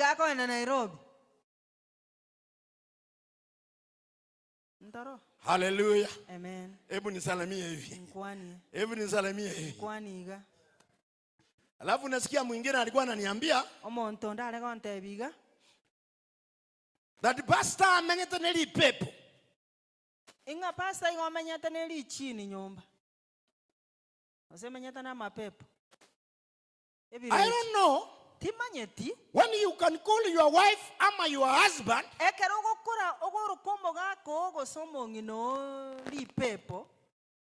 alafu unakuja hapa unatuambia ati ya juu, ati ya chini, ati unaenda crusade Migori, Nairobi, Mombasa. Migori, onsipi Kenya ngima. Hallelujah. Amen. Labda if I can say without provoking you, wewe ndio pepo kubwa. Pepo libe. Bwana asifiwe. Amen. Wewe ndio pepo. Pepo libe. Pepo ile mbaya sana. Pepo libe. Unaharibu familia yako. Ukiona na mkono wako. Unaharibu vitu kwako. Unaviona ukiharibu. We are here to warn you. We are here to warn you. Respect your husband. Respect your wife. If you do that, then hata kama ukikuja ukipiga makofi hapa, bazo na sisi tutapiga. Lakini kuna saa zingine wanawake hata nyinyi mnajuana vizuri. Wakati unaona nikipiga makofi, na wewe unajaribu kuona wacha nipige, labda ataenda kugeuka. Oh, hallelujah. Amen. Lakini lakini hao watu hawako hapa. Abantu bali wale sitari. Wako pale kwetu. Bwana asifiwe. Amen. Ni nabaya. Nyinyi ni wazuri. Lakini I'm saying this. Baiga. Nimeongea. Na kuaniri. Forgive others. Abera abande.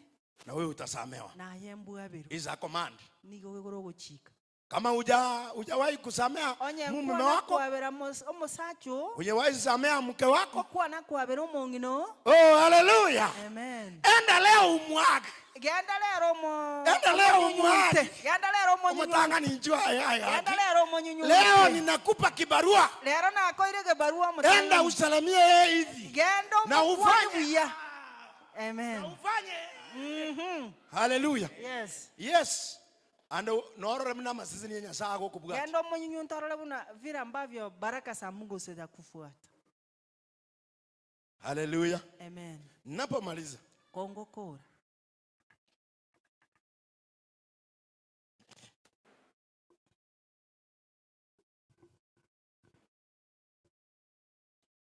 Unforgiveness. Unforgiveness.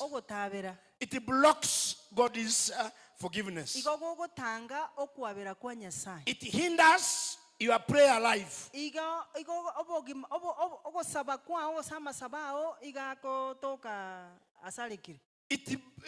breeds bitterness and sin in your life.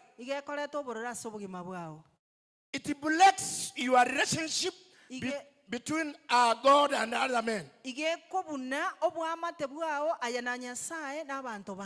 gives Satan a open door into your life. It closes doors for your opportunities. It allows darkness in your life. Position yourself for Satan's attacks.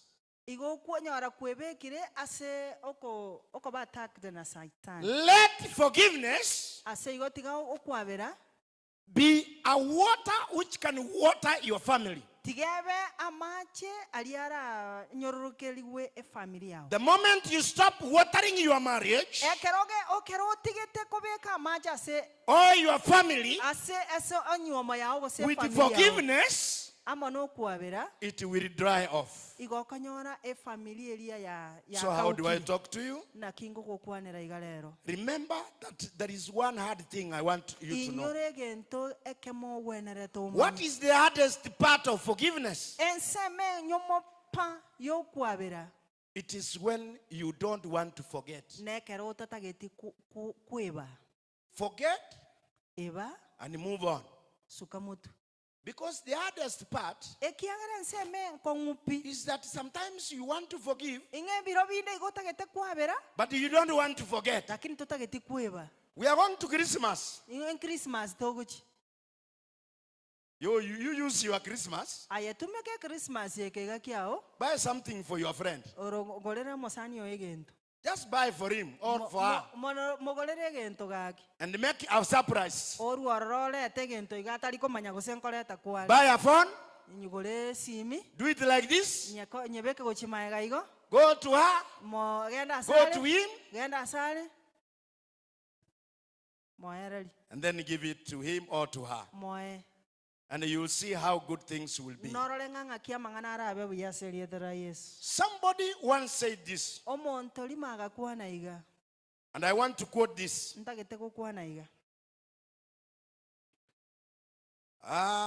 The past is a waste paper. The past is a waste paper. So 2025 is becoming a waste paper. The present is a new paper.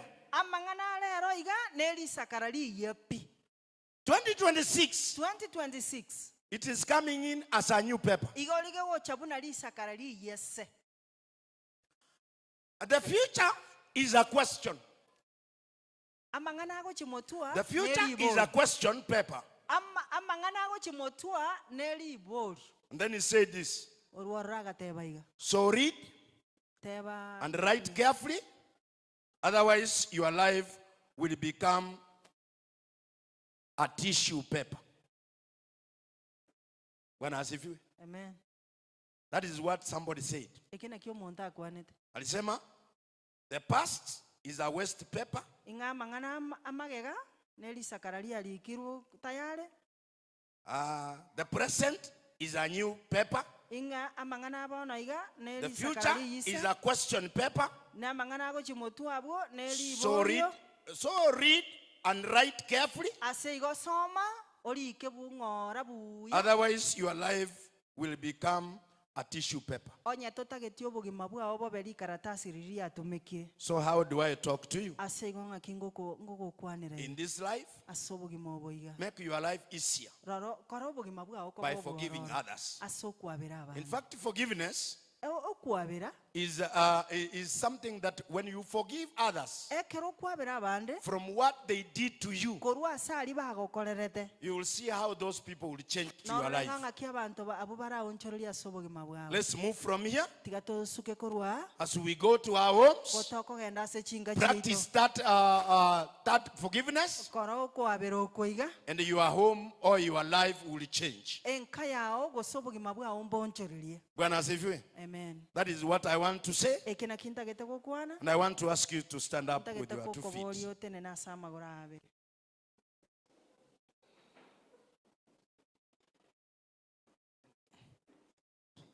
I want us to agree today that tukubaliane kuanzia leo hii tunapomaliza mwaka, let us forgive all those people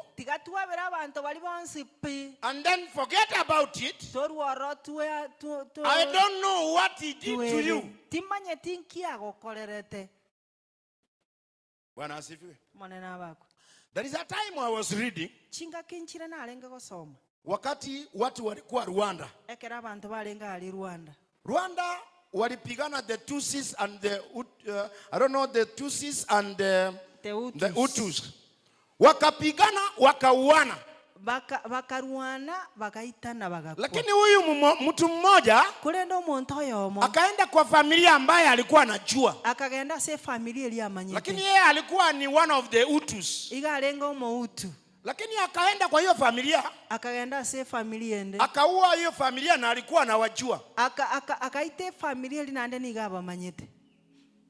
Lakini wakati alifanya hivyo, kuna mtoto mmoja alijificha kidogo. Yeye akamuona, sababu walikuwa wanajuana. Huyu mtu mwenye alikuwa ameua watu hawa, wakati hizo vita zilirudi chini, yeye akarudi kwao. Huyu mtoto mwenye aliwacha hapa, naye hakuwa sasa na mtu, akaanza sasa kutembea. Unajua alijikuta tena kwa yule mtu aliua wazazi wake akiona.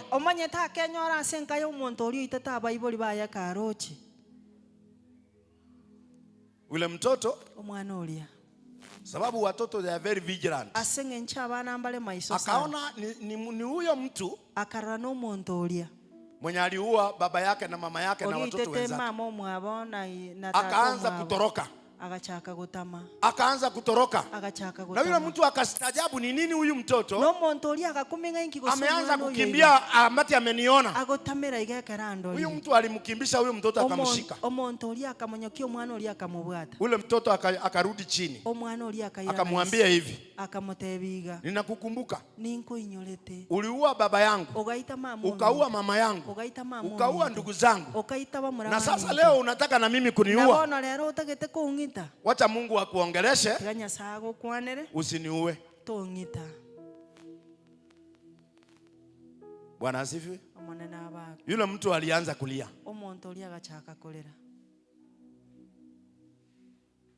Alimshika mkono, wakarudi kwake, akamwambia I promise, hata mimi watu wangu waliuawa,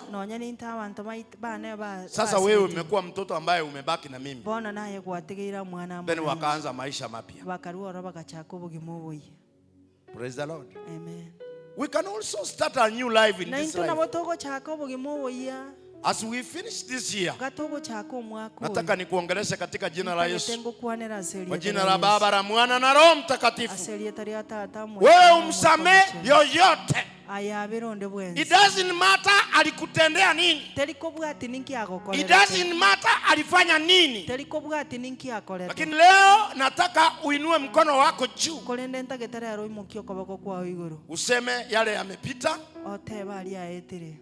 Na tumuite Mungu akatusaidie. Torangelinya saa tokonye. Bwana asifiwe. Munena. Nataka uinue mkono wako juu. Tegeto imukio koboko kwa iguru. Ambia Mungu, I surrender today. Oteminga na netigire gocha. Today Lord, lero monene. I surrender. Na tigire byonse. Labda kuna wale wamenikosea. Kero kende mbaro bango. Labda kuna mambo ambayo yalinikosea. Kolende mungina naro. Lakini leo Mungu nimetubu. Kolende lero nyasa. Leo Mungu nimewachilia. Lero monene na tigire. Unisaidie tumalize mwaka vizuri.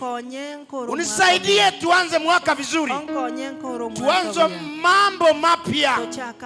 Kwa jina la Baba, la Mwana na Roho Mtakatifu.